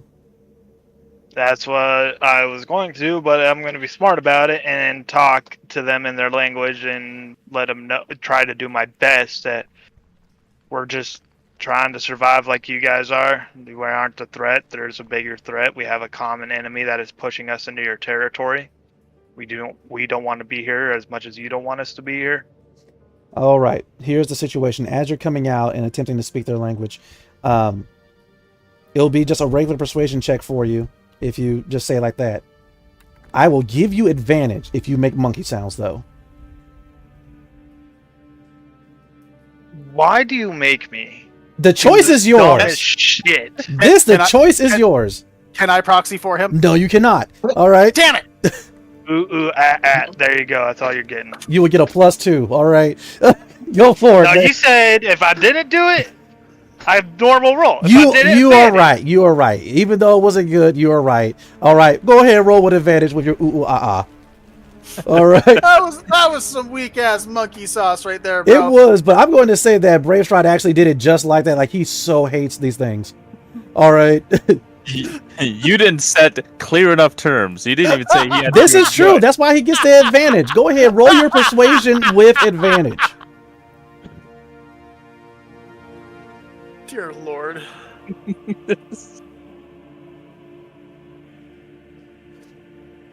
Oh. But what is Avery, the dice roller, going to do to us now? Fucking me using my goddamn inspiration. Okay. First use of inspiration tonight. We honestly haven't had a lot of dice rolls tonight. This is And a lot of true. them haven't been great. Well, at least you guys know how Avery's going to be acting up. Like a slut. And of course, a nat 20 right just. I called her out on it and she responded. Okay. So Brave Stride, do you want to describe how you step out of the astral horizon and effectively get this plethora of 10 magnates to listen to you? I can't really make good monkey sounds as it is, but imagine how epic it was for this cat-like humanoid to come out screaming and mag-ape Uh-huh. Okay. with some gusto. It Some just chest what, pounding. and yeah, you know what? Sure, I did some fucking chest pounding while I was at it, and This was my calling and I didn't even get to do it. but you know, authority like telling them we don't want to be here either. Mm-hmm. We are doing our best. We have a different enemy to fight. We will be gone. Why don't we both challenge the ones that are forcing us into this situation?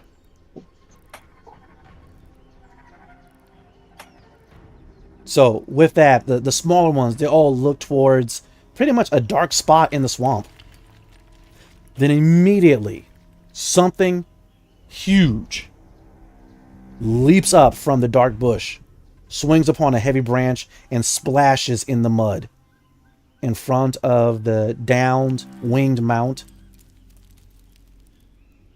right next to the astral horizon. You come to this thing's crotch. With that, he goes there.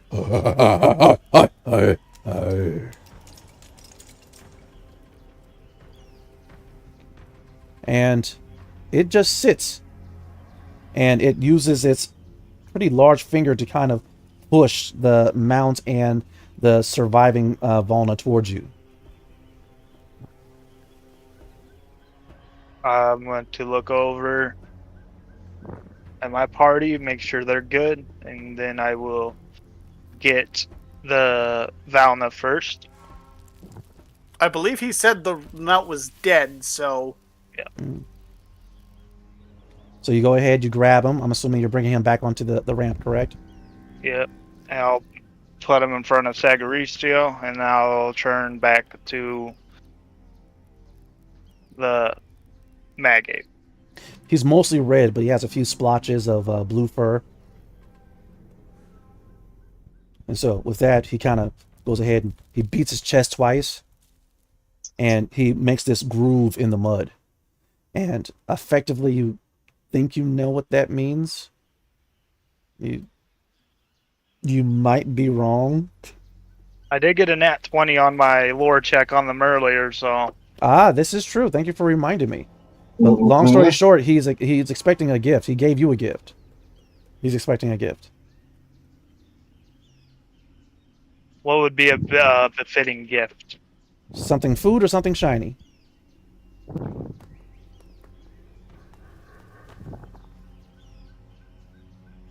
As you're like thinking about it, and once again, immediately the other mag apes are getting agitated in the trees. I have something. I'm going to go over and I'm going to hold out to him a small trinket that a child had given me. A nice, shiny, magnetic moon charm. Okay. Are you sure about that? Relatively, yes. Unless anyone else has another idea.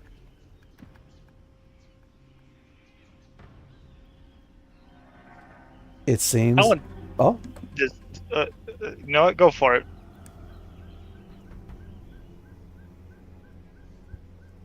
Okay. Argus, you descend the ramp. You go over to this casket-sized groove that this large magnate made with his finger. And you place the itty-bitty little magnetic charm right there in it. And I'm assuming slowly back away. Mm-hmm.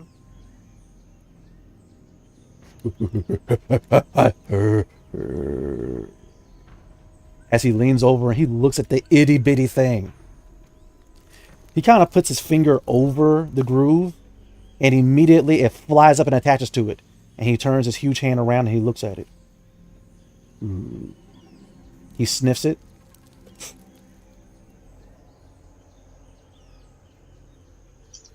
He turns around and he lets out this roar, starts beating his chest. The other magnates kind of mimic his motion. And with that, I've either caused war or we made peace. And with that, he leaps off into the swamp. The other napes follow. Except for one.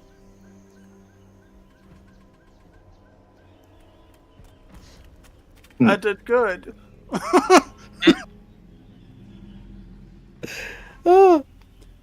But Also, it's taking up room in my inventory. okay. This small Don't little... tell the child that. Okay. Kyle's trinket I mean- just saved us. I mean, when she finds out that's you explaining, I ain't helping you. Hey, the But, monkey needed it more. I'm going to take a I guess think she'll be okay with it. Miss Valna is also a beast seeker. All right. He doesn't seem to be like a very high-ranking beast seeker, but yes, Was he not at the meeting? he was not at the meeting. I will assist Brave Stride in bringing him back to the ship. Oh, we gotta bring Oh. his companion. Fine, I'll bring the beast as I start trudging through the mud, pulling it toward. Okay. He will want to do something with it. I don't know what the first wave does as beast seekers. I just know that they have their rituals.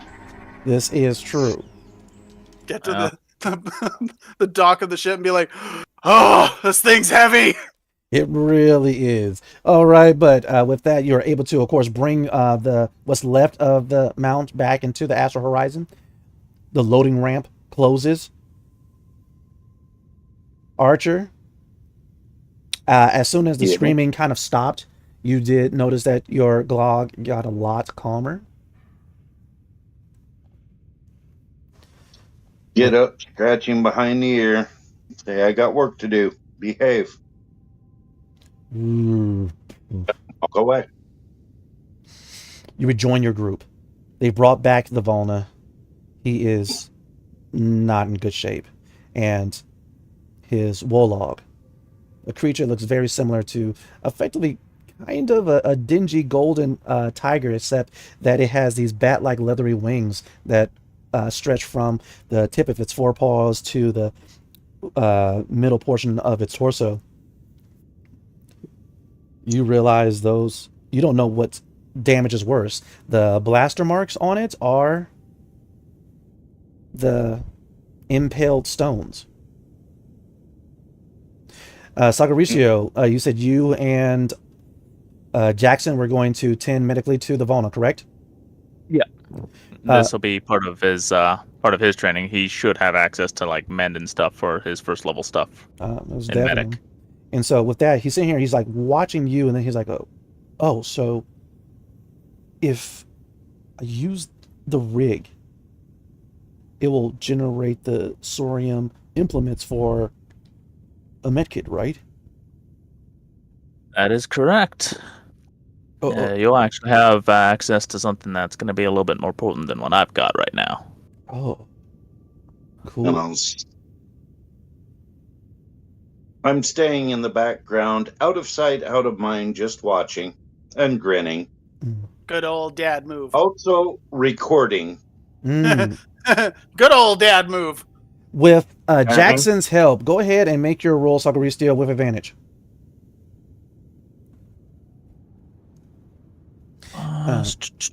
While that is happening, and they're tending to this Volna that belongs to the first hunt, a sect of the Volna that have completely eschewed technology and fully embraced the old ancient ways of the Volna. We done.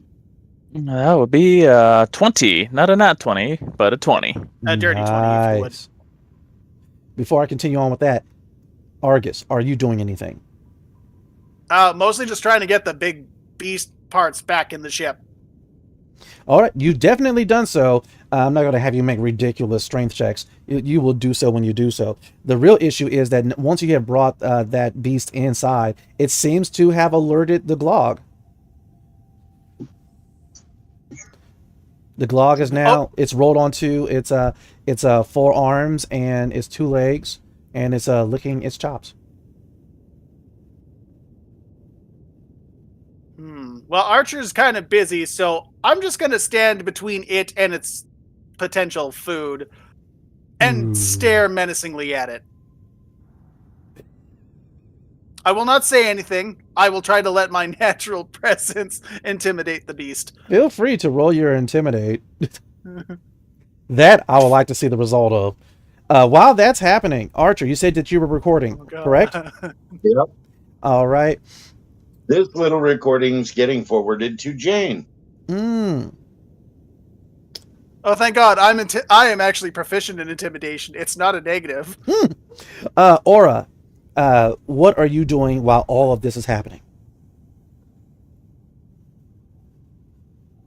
Well, since I anticipate we're looking at a battle in a bit, I'm gonna not try to use my healing abilities. I'm just gonna kind of be on standby. Mm. At 18. Mhm.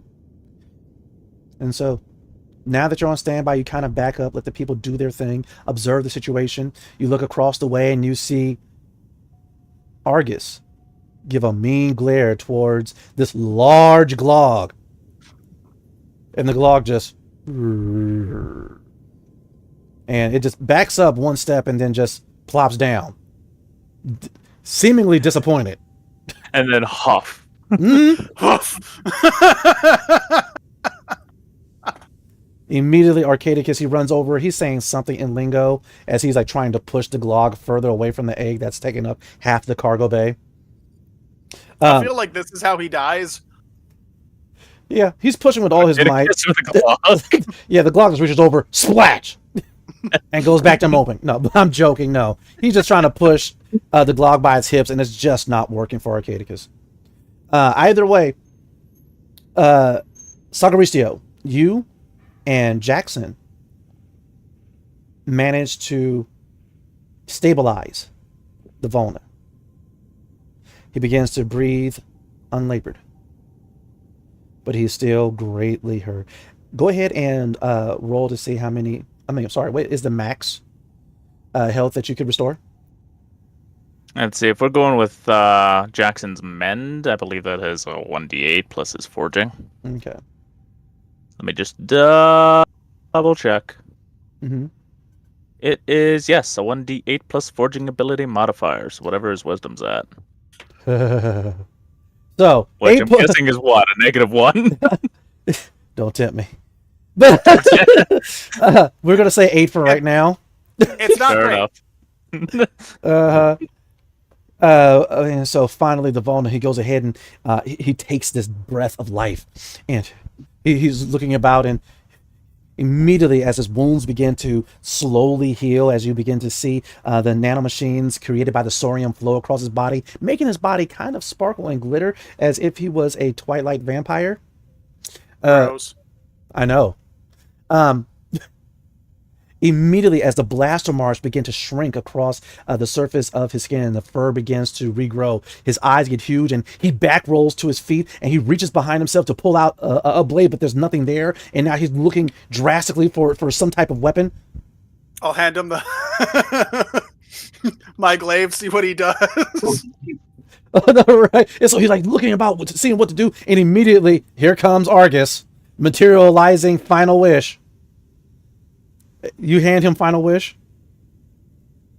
Yes. They've sworn off technology, and I just summoned that shit out of fucking nowhere. I want to see what he does. Right. And so immediately you go ahead and you materialize Final Wish, and this red energy flows from your core to your arm, and it straightens out into that of your glaive. And you hand it to him. And he's getting ready to grab it before finally he realizes what it is, and his hand shrinks back almost like he burned himself, and he hisses at you. Then he runs and leaps behind a couple of containers. Raylan, he's your problem now. I'm just going to walk away. Yes, I can deal with this. Argus, within your mind, you hear the consciousness of Telvin that is within the Final Wish glaive. It goes, Ethan, a male Volna rejects me. Oh, fuck me. Why doesn't anyone want to grab me? Excuse me, I have to go have a talk with my weapon. I'll be back. I'm so alone. Take it more than 3 times. You're playing with it. I'll do what I have to at this point. I haven't stabbed That's the something problem. in so No one long. wants to. And Argus is actually going to go find a nice quiet spot to be intimate with his personal weapon. I haven't felt the touch of a female sentient in so long. You remember what happened the last time you got the chance to touch a sentient? And she rejected me too. It's because you were too fucking aggressive, dude.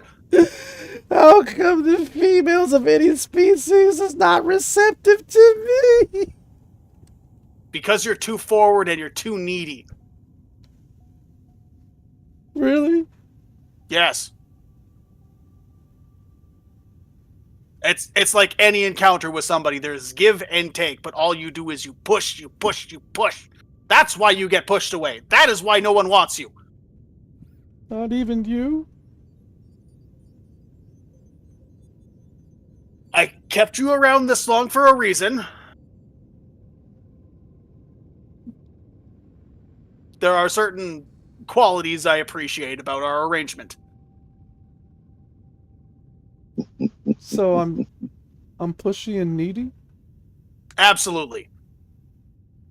Every time I bring you out around anybody else, all you can say is, touch me, touch me. It is incredibly distracting and, frankly, perverse. But I thought if I was honest, I thought female sentients like honesty. There's honesty, and then there's brutally honest. And right now I have to be just that. You are too much. Oh. Dial it back from what you do to like nothing. At least for a little bit. If I dial it back, do you think a female sentient would want me? Now here's a hard truth. You are currently stuck in a weapon that's stuck inside of my head. Oh yeah. So it's going to be awfully hard for a sentient to be attracted to you when you are a dude stuck in another dude's body. So it will never happen. I'm not saying never, but I'm saying as it stands, I don't know how to remedy the situation, and your incessant need to be touched by the opposite gender is frankly unsettling. I'm unsettling? Yes! Why do you think I tell you to stop talking all of the time? Because you're mean? Well, that too! Huh. I didn't know I came off like that. Oh, all the time. I try to be nice to you. I try to be pleasant because the arrangement that we have, where you are a badass weapon, in my hands, we do some real fucking damage. But every time I pull you out, all you're telling me to do is to molest people. It's weird.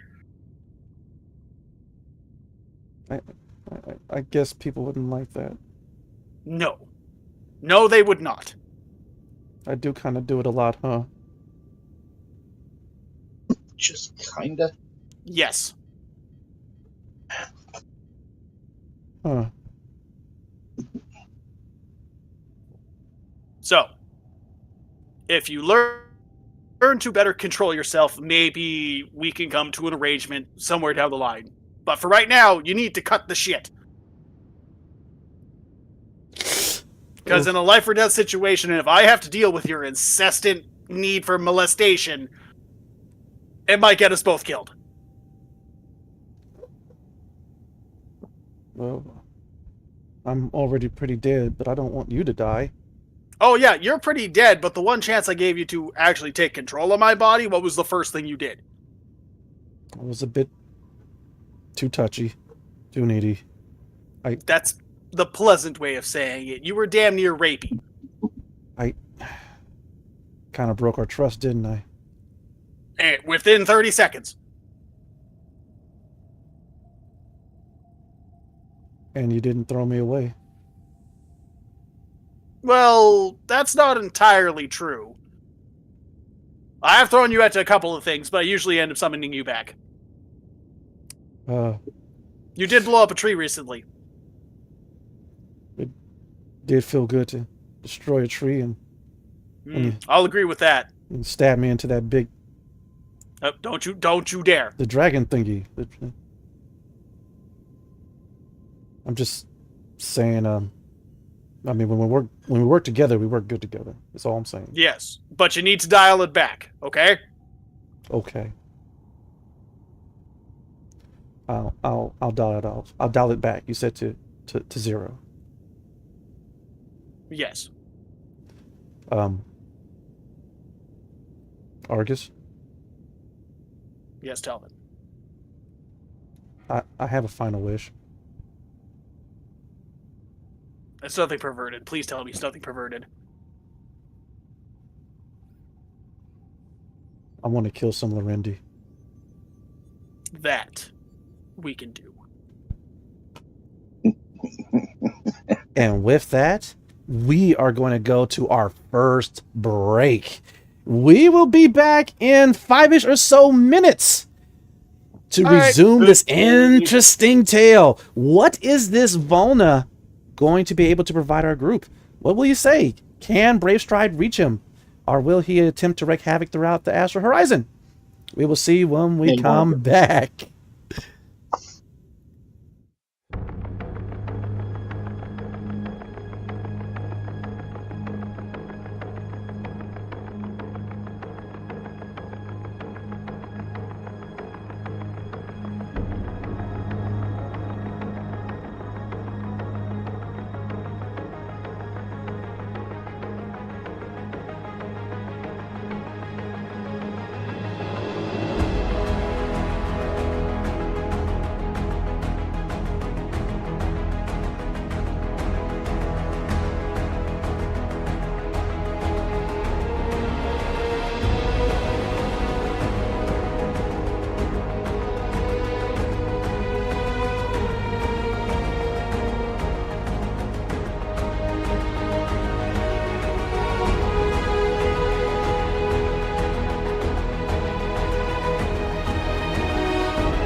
Okay, yeah, we are back.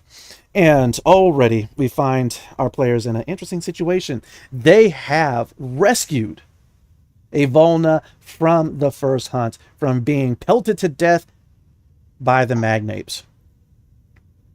In a very shocking twist, the large, huge magnate was calmed and traded with.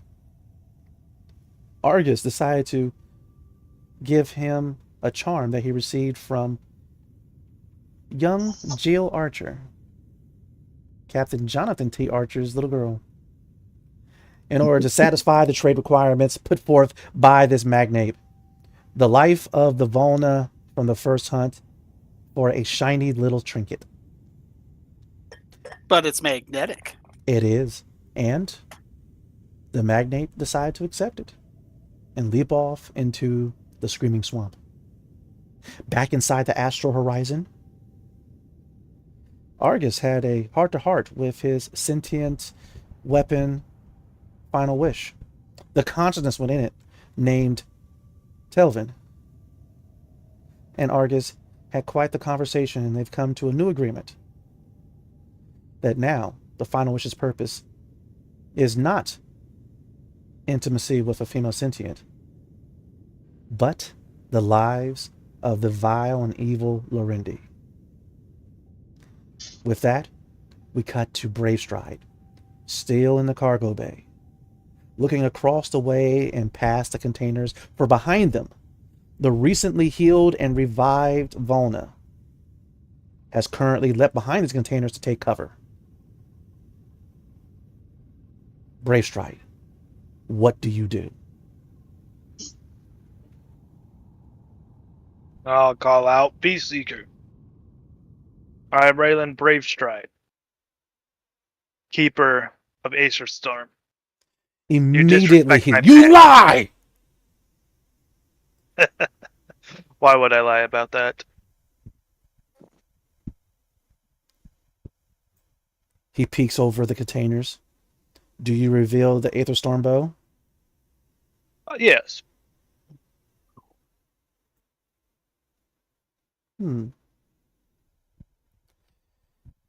As you do so, you see his eyes widen. He's speaking all this in Volna, by the way. It cannot be.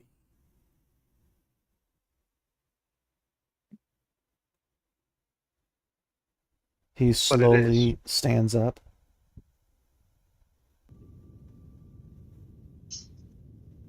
He looks about, taking in the area, this large egg,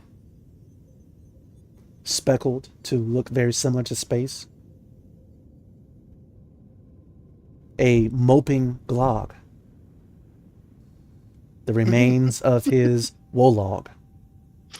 A mean mugging Ashen Forced. I'm joking. And then this eclectic party of beings. Kesh, Terrans, Prometheans, and a fellow Volna, Rylan of the Bravestride.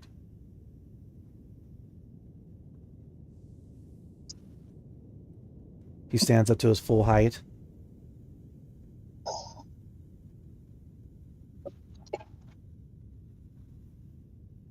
How is this so?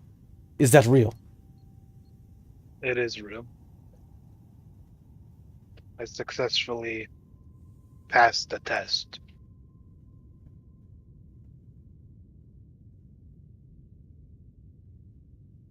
Who are these? This is my pack. You are cursed. They are not Volna. They cannot be your pack. That is the teachings of your ways. Well, I will not dispute that. Our ways are the true ways. I will not dispute that.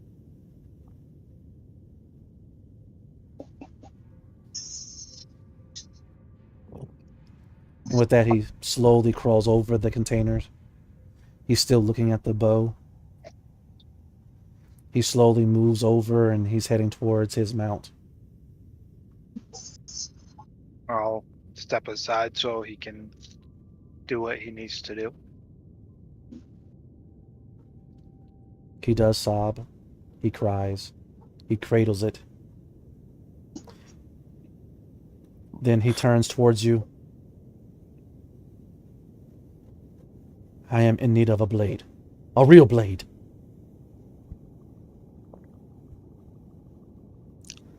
I need to know your intentions once I hand you one.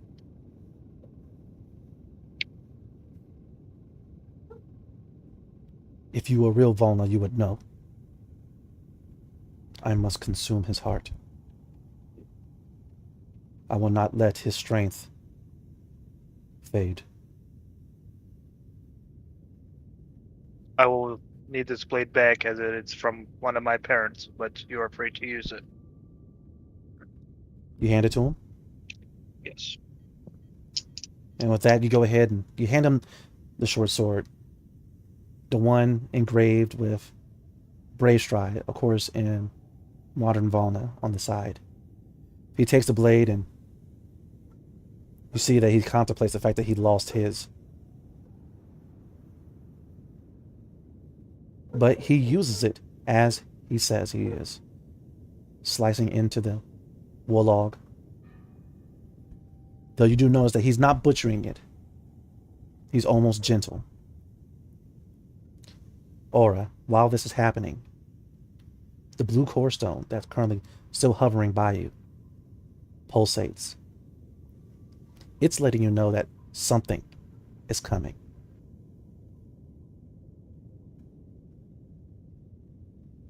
What it is, you are not certain, but it is coming from the south towards you. Can I roll to try to get more information? You can. This What kind of roll would it be? This will be charisma. You have yet to fully attune to it, so you do not get to add your proficiency bonus yet. But it seems as if the Azure Core Stone is attempting to notify you of something. Nicely done. Dear heavens, wait, what is that?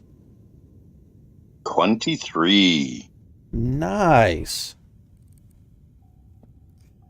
With a 23, you focus on the Azure Core Stone, and immediately your consciousness is taken from your body, from the Astral Horizon spaceship, southern towards what is coming, and it is a pulsating, glowing ball of effectively Sorium energy. It's just slow and pulsating. It's not moving in a straight line or so. It just kind of bobbing towards the ship. But with that, your consciousness returns to you as now you see exactly what it is. With a 23, you know that it is a weird type of being called a power sprite.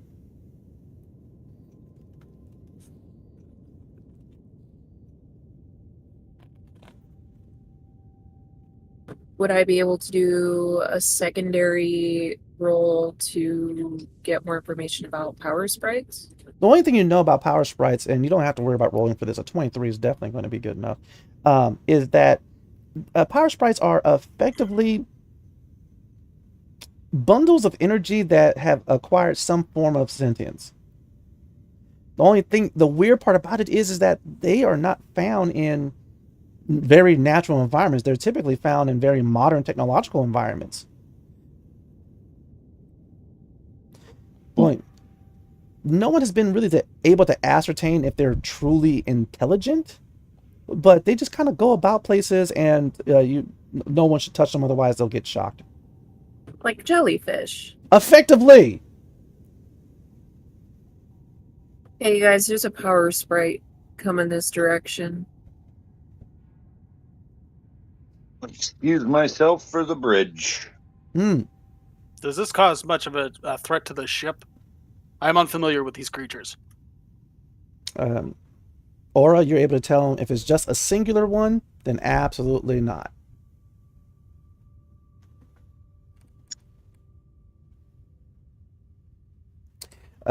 Archer, you said you're heading towards a bridge? Yep. Sagaricio, what are you and Jackson doing? Because right now Jackson's watching the Volna currently carve into the chest of his mount so that the heart can be consumed, and he's kind of gagging a little bit. I'm just gonna Well interrupt. kind of chuckle at Jackson's like, well, you did good as a medic, but seeing this reaction out of you might not be for you. You go, no, this is not Nova. Mm-mm. Well, I'll tell you what. I'll give you another assignment. Is it away from here? It is. In fact, it's gonna have you involved with our friend over there, Brooke, the scientist. And with that, he gets this huge grin on his face. A little bit of color comes to his cheeks. But she's pretty hot, huh? Yeah, she's a pretty good-looking Terran. I mean, But I need you to kind of keep focused, because we're gonna need your help with this one, as well as her help. well, yeah, I mean, I'm going to keep it not professional, but her curves are stellar. Well, if you manage to stay on task, you might learn something. So, Wait, I'm actually going to pull out the ammo fabricator that I was working on for Raylan. he goes, wait a minute, Fine. you're going to teach me how to pick her up? Not going to teach you how to pick her up, but we're going to need her help with something. Raylan's going to need something called a whistling rock, and we don't have time to carve rocks in order to do that. Oh, She knows how these are made, so we're going to use this the thorium fabricator here to that's fabricate smart. them for us. Okay, you want me to work with Brooke on it? Yeah, she's got all the information. She'll have all Okay, of that, and he goes ahead and which takes means off running. I grab him by the belt so he stops in his tracks. Take up. Before you go, reach back down to the buckle, and I'm going to turn it. I'll crank it. Switches now to Tinker mode. Oh, now these are tools I recognize. Yep, you have access to heavy arms, machinist, medic, and tinkerer. Now here's the Thank you. unfortunate part. This is only a training rig. You are only going to have access to the basic stuff. It's all right. The basics are all I need. The rest is going to be Once we know your aptitude, and where you're going to be best useful in, then I'll make you a proper rig. He goes, like yours? Well, there's none much like mine. We don't want you losing your arm for yours. He goes, But essentially, yeah. Right. Wait, chicks dig the cybernetics stuff. They do dig the cybernetics, but how much do you value your arms? Appreciate the organics while you got them. Exactly. But you're Ashen 'Cause, Forage, aren't you barely organic? But I am organic. Yeah, and as much as the trillions of neuron sensors that I have in here, they still don't beat the actual thing. He goes, well, I'm definitely not going to replace my right hand, but I'll probably. Thank you. He goes ahead. He shakes your hand. Perhaps you should be the proper owner of Telvin under that assumption. He goes, wait. Are you going to give me one of your super weapons? I mean, I just got this cool training belt and now a weapon. Keep dreaming. Again, you're not quite ready for some of this stuff. We need to figure out your aptitude first. Oh my lord! What? Could you imagine him having a pervert in his brain? Oh, Argus, you do feel Telvin tell you, hey, let him hold me and then call me back. What did we talk about? Right, you're right. That's wrong. That's wrong. All right. And so with that, Jackson, he goes ahead, he nods, he goes, also, Stagaricio, thanks. Now you got potential, kid. You just gotta stay focused is all. Tell that to my old man. Why would I tell the old man when I can just tell you instead? Well, Also, I'm pretty sure the old man will tell you the same thing. because he always he's treat me like a little kid, all right? I'm a man. I'm gonna Oh, walk over and like compare sizes between the two of us. Really? I'm 12 and I'm taller than you. I mean, he's got you there. But aren't you like a dentist zombie? Like, you were made like this. You didn't grow. Of course I grew. He kind of looks down at your crotch. Don't grow. I cannot reproduce. That didn't mean I did not grow. No, I think he's talking about the lack of physiology down there. You know what? Here, hold final wish. Wait, you're giving me final... Not giving, but just link with them for a couple minutes. We'll see what happens. With that, you go ahead and you materialize final wish. There's a flash of red. You put it in his hands, and he's like, "Oh, the power!" And with that, immediately, Jackson begins spinning it around. He does not know what he is doing. Everyone step back about 20 feet. He's literally like that kid that just realized that he could use a broom as a weapon, right? He's attempting to look cool. And then, Delvin, talk to him. and with that, he goes, "Oh, Argus! I can hear him within." Oh. And he drops final wish immediately. Oh! Power comes with a cost, young one. And I'm going to summon final wish back to my hand. It's not an easy burden to bear. And I'm just going to walk away. and Jackson, he backs away from both you and final wish. Like, for some reason, he doesn't want to turn his back on him for some strange reason. And he leaves. See, this is why when I live stream, it says, "Would you like to make this available for kids?" No. No. The entire group resounds with no. No. I'm gonna quickly send a message to Brooke saying that I'm sending Jackson her way to work on the whistling stone fabricator. Hashtag traumatized. Make sure he stays on task. Oh, He is very easily distracted. I wonder if that'll smarten up his libido too. we will find out. It's a cautionary tale, Telvin is. Brooke, she replies back, "Message received. I'll make sure to keep him on task." And tell her thank you. Mhm. And then at that point, it's like, all right, I'm gonna go check on one of our guests, make sure everything's all right. Well, you and the Valna be all right here, Raylan? I think I can handle it.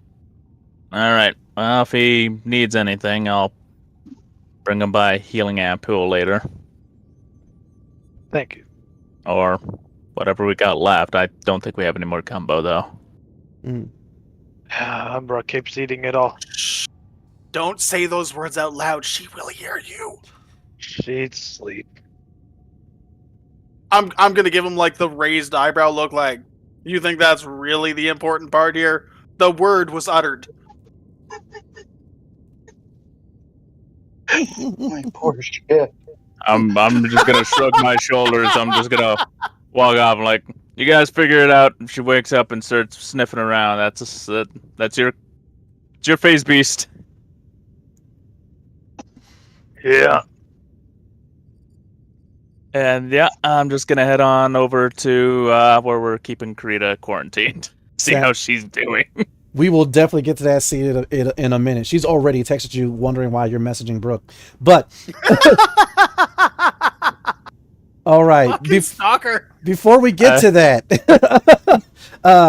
just want to know, Aura, are you doing anything as you do sense more power sprites coming from the south? Just 4 more. I'm gonna try to figure out if there's something that might be drawing them. What kind of role would that be? Intelligence? Oh no, you've already did a ridiculous roll. They're drawn normally to technology. In other words, he's saying the ship's drawing their attention. I said nothing. That or potentially the core stones may be assisting. Or something else bigger than the ship is bringing it in. There's all sorts of It could be worse. possibilities. Just the You know, path. There's You a know, lot of like, technology those- landing on ship side or planet side anyway. Ooh!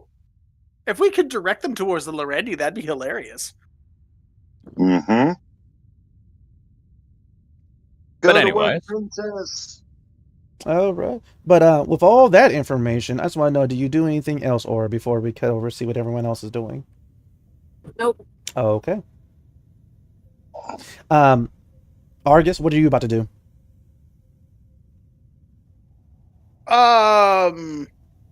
That's a good question. Right now, I'm just kind of like reeling from the fact that I let someone else handle Telvin, and they're at me. It's like, ew. So now I have to consolidate with that. Okay. Congratulations, you are now the leper of the ship. Or I guess I should say the lecher. Yeah, lecher is more appropriate. I'm not contagious Mm-hmm. like a leper. Most definitely. But hey, nobody wants to handle my stuff. Let's face that. Are you staying in the cargo bay, or are you going to go somewhere else?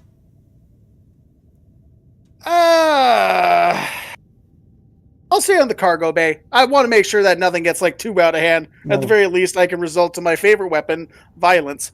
Most definitely. And as you're staying there, of course, the other Volna, your guest, he's currently wiping the Wolog blood all over him as he is just weeping heavily and holding up the heart with his right hand. Neat. Okay. he just takes a seat on one of the crates, watches this all happening. Neat. Jonathan Archer. Neat. Jonathan Archer, you've made it to the bridge.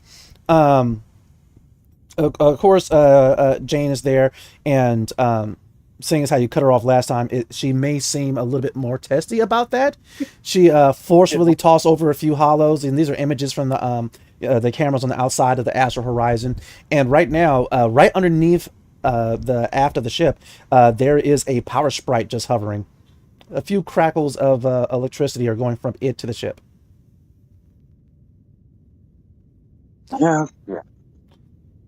She also forcefully sends you another scan of the area, and it looks as if 4 more are slowly hovering and bobbing towards the ship. All coming from the south. Okay, they're all coming from the south. She goes ahead and sends over another report forcefully that each one seems to be slowly affecting the power systems of the astral horizon, but only by 0.001%. Okay, that's acceptable. She sends you another message. This one is an official complaint, saying that she is going to mutiny if you dare close the door on her again. Marital issues. Walk up to her, put my arm around her waist. She kind of fights it off a little bit. To the captain, backing up to the captain's chair and just drop her on my lap. This is not appropriate, Captain. Reach on the armrest of the chair and lock the door. He goes, "Oh no, you are not going to. No, you're not going to smooth talk your way out of it. I am pissed. All right, how dare? And in front of the whatever she is, the Brooke. I don't care what her name is. All right. I am the first mate of this ship. Don't you look at me like that." Grab her by the head, pull her to me, and give her a nice big kiss. I suppose when you're married to the first mate, it kind of means two different things. Tee Right. And so, as you go ahead and Roger Moore her, we're going to leave the bridge. That's my least favorite Bond, but if you watch his movies, you know what I mean. Right. Fade to black. All right. He was no Connery. Like I said, so who's talking? Exactly. Brave Stride, you do, of course, witness the ceremony.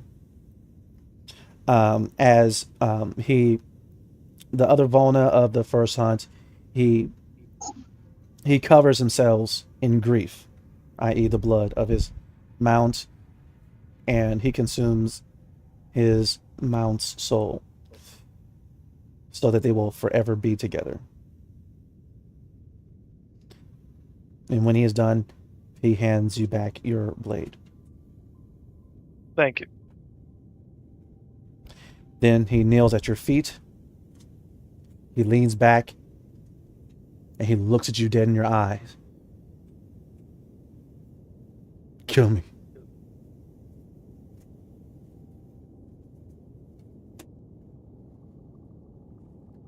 Kill me. Did you just not gain the strength of your companion? My mount and I are one. I have dishonored all these seekers. My family blade is gone. I have failed to destroy that alien machina. Wait, does he know where that is? Where were you shot down at? South of here. What does it matter? I am dishonored. No. End it. You have information. We need it. Alien, be silent. This has nothing to do with you. Bullshit, it doesn't. I am fighting for this world as much as you are. You are not of this world. It is not yours to fight for. No, but my kin is fighting for it, and I am here beside him. I stand beside Raylan Bravestride. You are not Pack. I am Pack.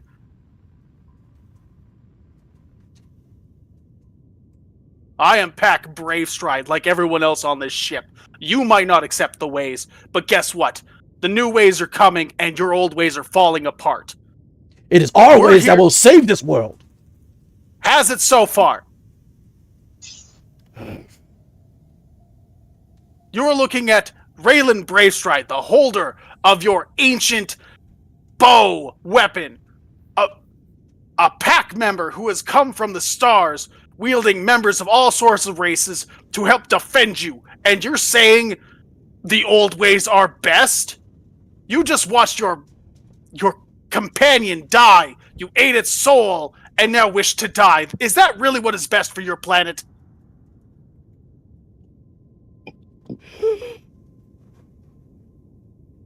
For your people, is that what is best? You have knowledge that you can share and pass on. Instead, you pity yourself and wish for death. With that, he looks at the blood on his hands. Muffeg. Muffeg. I'm sorry, Muffeg. It is okay to grieve for those that are lost, but we need to work together to prevent more. Understood?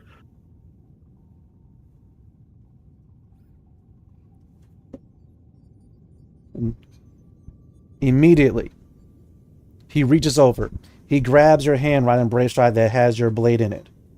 It looks like he's getting ready to pull you towards him so that your blade will cut him. Do you let him? No. All right.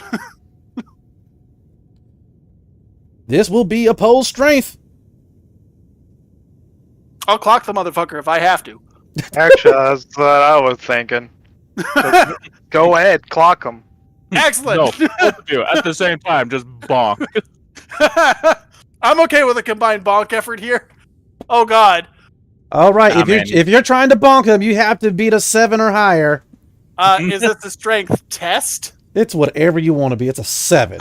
All right. I just need to know if I'm proficient. If you are bonking, then I got a 14 to bonk. are you using your meaty fist, your meaty Ashen Forge fist? Yes, Think of like a headbutt. No, he's gonna grab his other hand and smack him with it. Sir, I am too tall for a headbutt, especially if he's on his knees. Lift him up and just. You guys beat his pathetic 7, all right? This man is wrecked, all right, emotionally. But tell me, how do you guys prevent him from cutting himself? Raylan smacked the weapon out of his hands. I'm just gonna deck him in the face. Okay, sounds good. All right. And so he grabs your arm, Bravestride. You go ahead, you turn it in such a way that, of course, immediately the blade goes falling over to the side. And as the Bona looks over to where the blade went, when he brings his head back to see what you two are doing, all of a sudden, bing! Good night. An armored, clattered fist just connects with his jaw as you see his eyes go in different directions as he realizes, oh, and thuds slowly to the ground, reeling from the blow that was just stricken by someone twice his size. Mm-hmm. All right. And he is unconscious. Steve, Felicia, thank you so much for tuning in. All right. Talk to you later. But yes, that Volna is out. Emotional damage. Should we rouse him? Even among the old ways, this is quite pathetic. I come from a warrior race, and I am disappointed. Well, most of the time, that, from my understanding, they would avenge their fallen companion before seeking death themselves. Very well. We know the weak spots to hit. Mm. I don't mean his face. I mean emotionally. So let's rouse him and try again. Worst case is we knock him out, put him in quarantine, I guess. Does the first aid kit have smelling sodiums? It does. It would. Yeah. Very well. You guys are getting ready to revive him. As you're reviving him, the Glog has snuck over and is licking up the mess of what's left. It goes back to the corner. And I go back to trying to resuscitate the unconscious Balna. All right. Sagaricio! Oh boy. All right. Did you respond to Karita's message before you got to her room? Oh no, I didn't answer back. I looked at it, left it on red. I'm like, yeah, she's gonna hate me for this, but I'm going there anyway, so Yeah. I'll bring her some food at least. Awesome. She's like texting you madly while you're doing this, you know, saying things like, I know you read it. I'm looking through your eyes. I know you're ignoring me. More salt. No more salt. Too much. What is the delay on these messages? I'll do like one little finger tap now of salt. Like a few little grains fall on it. Where's the drink? Question mark, question mark, question mark. Oh, she's thirsty. I get it. Yes, very. I'll fill up one of the cups. Mhm. That's not the thirst I was referring to, but oh well. Anything stronger? Alcohol bottle emoji. I look at the bottle. I just sort of shrug. I turn away, but I actually have my micro drones grab it. Right. Not realizing the micro drones are grabbing it. She does send you the Esper Genesis equivalent of a GIF of like a big-eyed Volna going, please. Oh, can we call them animodes? We can call them animodes. You know, kind of like Emojis. animated emojis. Mm-hmm. But with that, you have the food, you have her drink, you have her special drink, and you make it over to her room. As soon as you get to the door, immediately the force fields enact around you. They kind of act as a there's a word for it, but either way, the door slides open. Is Matt soup? Yes. Yeah. All right. The door slides open, and she goes, "How come you didn't get the drink?" What, you mean this? And little drones will fly on in. And with that, she smiles, looks at you like, "Thank you, clever." I like to think so. And she takes the bottle of alcohol to the head. Oh, sorry. I took that in a whole different meaning. As in, like one of the drones was just a little too aggressive and just bonk. Get the smelling sodiums. But yes, she The begins. scented sodiums will save us all. She begins, of course, drinking all of the alcohol. What are you doing, Saga? I'll put her food down near her, and at this point, I did have that long rest, but I am still pretty tuckered out from everything, so I'm taking both the axes that I have, I'm putting them down somewhere, and I'm finally able to straighten out my back. All right, with a few nice, good cracks. Rocks. Yeah, just You just hear it as my spine just straightens back out. Right? And so she goes, you don't know what you're doing. Just turn around. Turn around. Fine. All right. I'll turn around. All right. And then so she goes behind you and she wraps her arms around you and like her hands, you could tell that she was kind of shocked that she knows you're ripped, but she hasn't really felt the rippedness this much. But either way, she of course attempts to crack your back. You don't really dwarf her per se, but you are bigger and heftier than her, so it is quite a futile attempt. But she is definitely trying to crack your back. We're not going to call it dry humping. I can tell what she's trying to do, and it's a little too much. I'm like, you know what? We'll try it this way. Well, it's the cybernetics. Either way.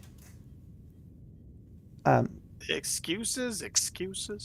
Are you sure it's just the cybernetics? Because I can fix that, and the arm like just plops off and then just sort of floats away and lands perfectly on one of the nearby counters. And she goes, I didn't know you could do that with your... And she takes like a bite of the sandwich. With your arm? Huh. Yeah, I was able to do all sorts with that. Let's just say, being an engineer, I know some people that can get me some really good cybernetics. I'd say it cost me an arm and a leg, but let's be honest, it just cost me the arm. At a small fortune. So, what's with you and Brooke? Oh, the Terran scientist? Oh yeah, I guess you did want to know what I messaged her about. I unfortunately paired her with Jackson. She kind of smiles, but then lets it go.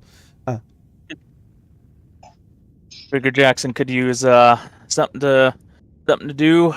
See how his aptitude as an engineer will go. What are you gonna do about that Volna?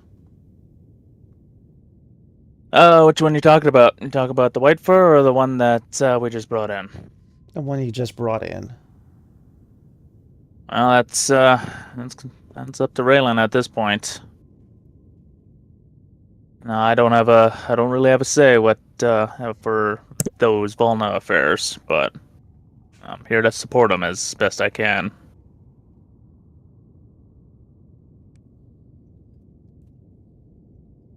Are we gonna make it off this planet? Be straight with me. Not gonna say it's impossible, but odds aren't really looking in our favor. But then again, they weren't really looking in our favor when we were on Pellavaro either.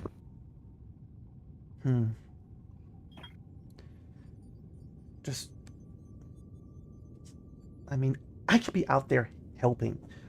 All right. I'm tired of being in here, Sakaristio. I understand. I mean, the sensor arrangement we have right now is fine, and I mean, oh, you got the mushrooms? I mean, I've got like this tiny one here. I'll take it. I mean, I'm dying in here, Saga, all right? It's a small quarters. I'll finish the food you have first. You already took pretty much that entire bottle to the head, so God knows what that's already going to do. We're Prometheans, all right? We can hold our liquor. Yeah, we can hold our liquor, but I had one hell of a psychedelic trip talking to a planet with just one of these. You talk to it? And with that, she actually shows you the playback from her point of view. And a lot of the instances where you were floating in the water and having this conversation, nothing was happening. You were just floating. Speaking to the void. Well, it's not going to really convey anything when I'm already having to deal with what was essentially a awakening, like I did when I figured out I had my Esper powers. Okay, so what I was thinking is that since you guys have 2 of these core stones, maybe you could use them to heal me. Look, I don't ask for much. But No, I know.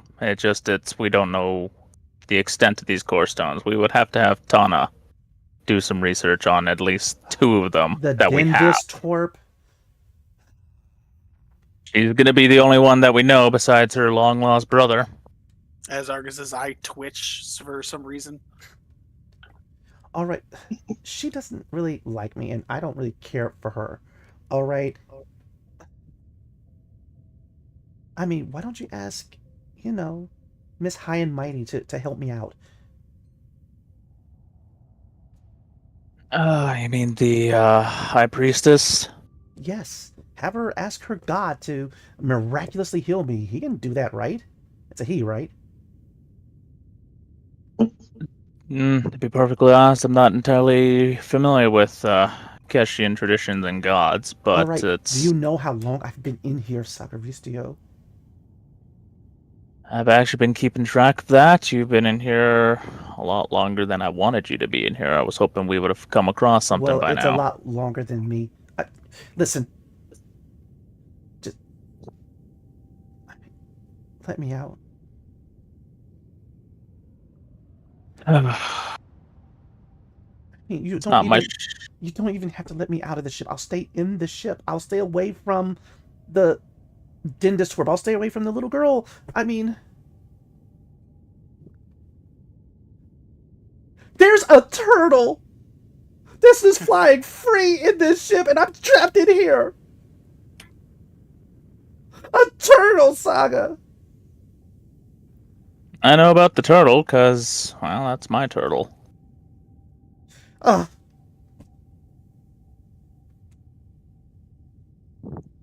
Fine, you and your turtle have a good time.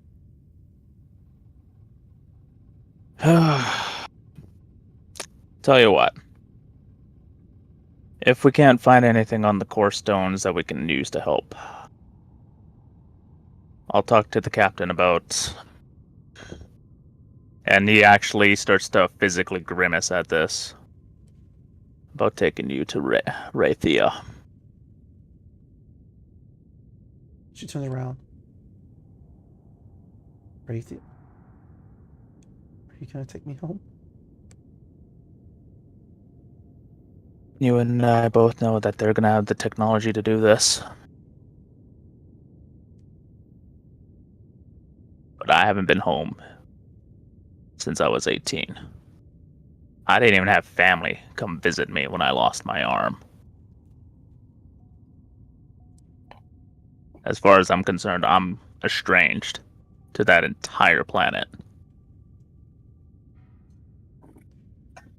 Listen. But we would be the only ones that would be even remotely allowed on Raythea. Yeah, they are not going to welcome the rest of these people. Well, They will with the Sartori. flexing the clan, I see. It's the only thing that's worth a damn anymore. So then, of the clan Sartori, what can you do for me now? I just want to go for a walk. Please. Just a walk? Just a walk. I just want to see something more than these 4 walls.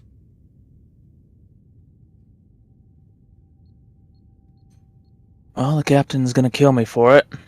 If not, Jane will. Thank you. God only knows that was already a hurdle and a half, just getting her to even tolerate my existence.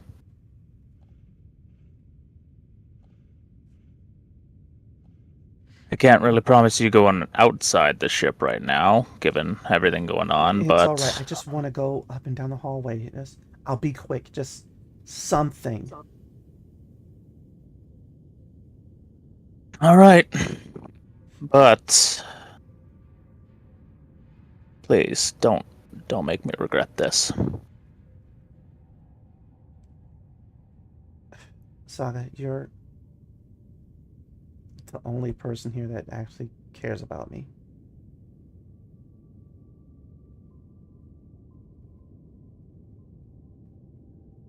And with that, she goes over by the door, kind of anxious.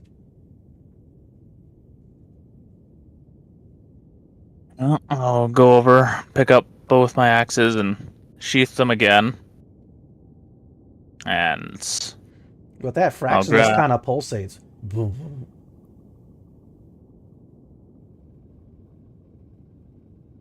I feel it pulsate in my hand as my cybernetic arm will come and reattach again. Mm-hmm. Ching.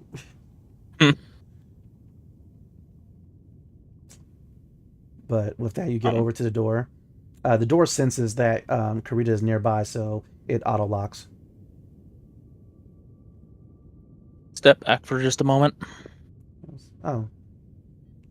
So, taking it back, huh? Just need you to step away from the door for a moment. Oh. She goes ahead, she steps away from the door. As soon as she's a little over a yard away, the door recognizes that, unlocks, it slides open for you. Alright, and at this point I'll get in between and I'll put Fraxinus right in between the door wedge. Ah, crap, I was going to have you make a strength check. Alright, it's not that. The door opens up, you get your axe. Ha ha! Right? And immediately the door tries to close. You see Karita's eyes get huge, and she goes and she runs and slides underneath Fraxinus that's holding the door open into the hallway. And with that, she stands up slow and she just touches the wall. And she's looking up and down the hallway, and she's currently barefoot and she just takes a few steps. And immediate alarm sounds over in the bridge. Jane, she breaks the lip lock. Stop it, you dirty old man. What? She's trying to get free. I can hear the alarms blazing, and I'm actually taking off the what would be essentially the quarantine suit from my person, and I'm putting it on her. With that, you go ahead and you take it off, and of course, it completely retracts into this small little circular device. As you put it onto her back, immediately it expands and unfolds to enshroud her. But with that, the force fields do come down, so she can only go about a meter or so in either direction. But she goes, she just looks throughout the hallways and takes a couple of steps. You guys hear down the hallway, the door to the bridge slide open, and Jane is coming down. She has a gun. What is going on? I'm actually gonna look over at Jane, and while Praxis is still down, I'm just gonna hold up my other hand, just like, it's alright. I'm just letting her get a feel out again. She's got the quarantine suit on right now. She'll be fine. I'll set my hand on Jane's shoulder.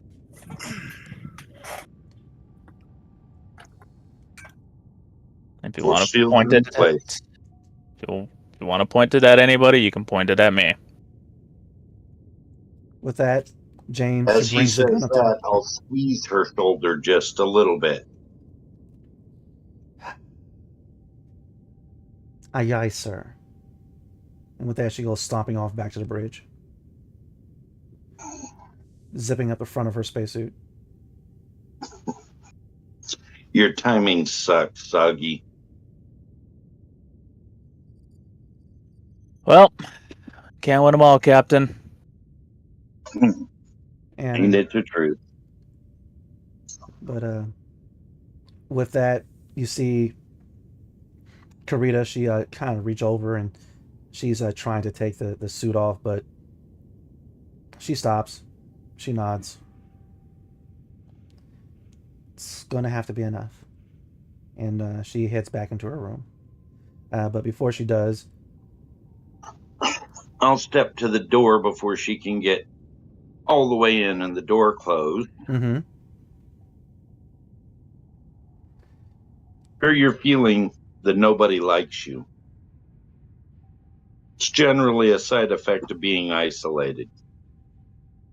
I tell you, it's nothing like that at all. What you're carrying inside you could kill us all. Moreover, it'll leave us to where we'll go on killing others. I can't allow that to happen. trust when I say as soon as we can figure that out and get that out of you, you're free to go. Until then, I have to watch out for everybody else. Nothing more, nothing less. And I'll walk off. As you're walking off, your words reach Karita's heart. Aye, aye, Captain, she says, before going back into her room underneath the great axe that Fraxinus, that Sagaricio has put to wedge the door open. Sagaricio, as she goes back into her room, you do see a blue light on Fraxinus that you had not seen before, as it briefly flashes, scans the door, and then goes out.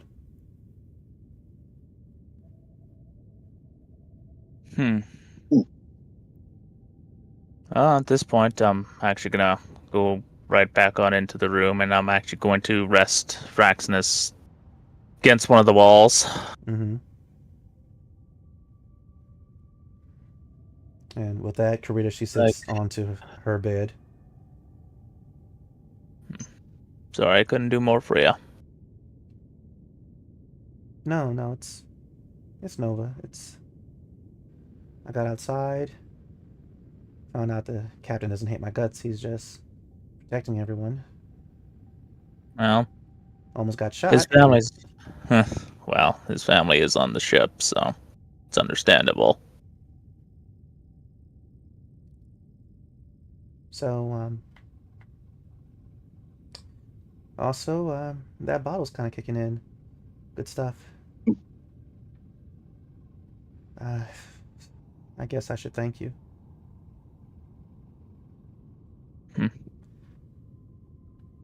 And with that, Your smile was thanks enough. she just kisses you. She doesn't wait for permission or like that. She just goes ahead and lays it on you, and you can taste all that alcohol and some specks of sandwich.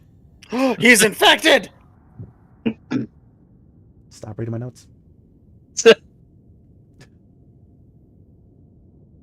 Well, I am definitely taken back by that, but This is your cousin.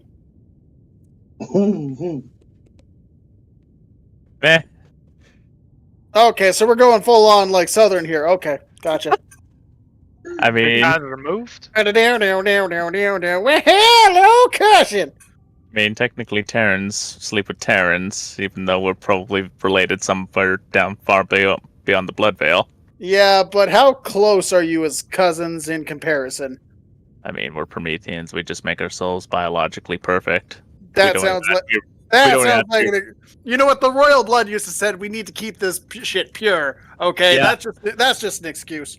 Yeah, we kept it pure, all right, by using technology. Nah. 200% proof. Wow. Yeah, sounds like a whole bunch of backwards. I'm gonna stop right there before I say anything too offensive. It sounds like Everclear to me. No, I haven't drank any of that tonight. And so with that, she finally breaks the lip lock and she tells you, you remember that when you're out there. Around Transforming into a monster? Gotcha. Brooke. And her stupid hair. I don't know. I think he might look good with blonde. And kind of wink at her. Right. And so she gives you like a confused smile, then she looks over towards a device that allows her to see her image, and she's like looking at it quizzically, like, do I? Yeah, while she's doing that, I'll send her a picture of what I used to look like without the dreads. It was just like nice long flowing hair. Mm-hmm. It's like, yeah, before the dreads, Right. and then after. All right, she goes ahead. She sees the picture, and like her eyes get huge, and you can't tell if that's the blush from the alcohol or from the picture. And she's like, "Okay, get out right now, get out. Here, take your huge, heavy axe thing. Get out." No, you hold on to it. I'll gonna have more than enough reasons to come back. You have my stuff. And with that, she stops, kind of stunned by the sentiment. And she goes, "Oh, okay." Besides, and I'll hold up the mushroom. I still have this. Wait a minute! I forgot all about. Shh. As the door closes, but as you think about what just happened, Sagarustio,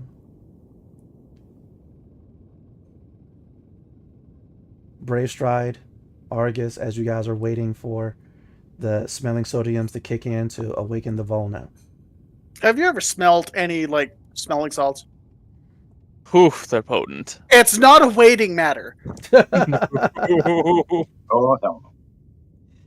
All right, Aura, as you have returned to your room and you still sense the incoming power sprites, as well as something else, something tied to the Esper, something tied to Sorium, someone of some power drawing close.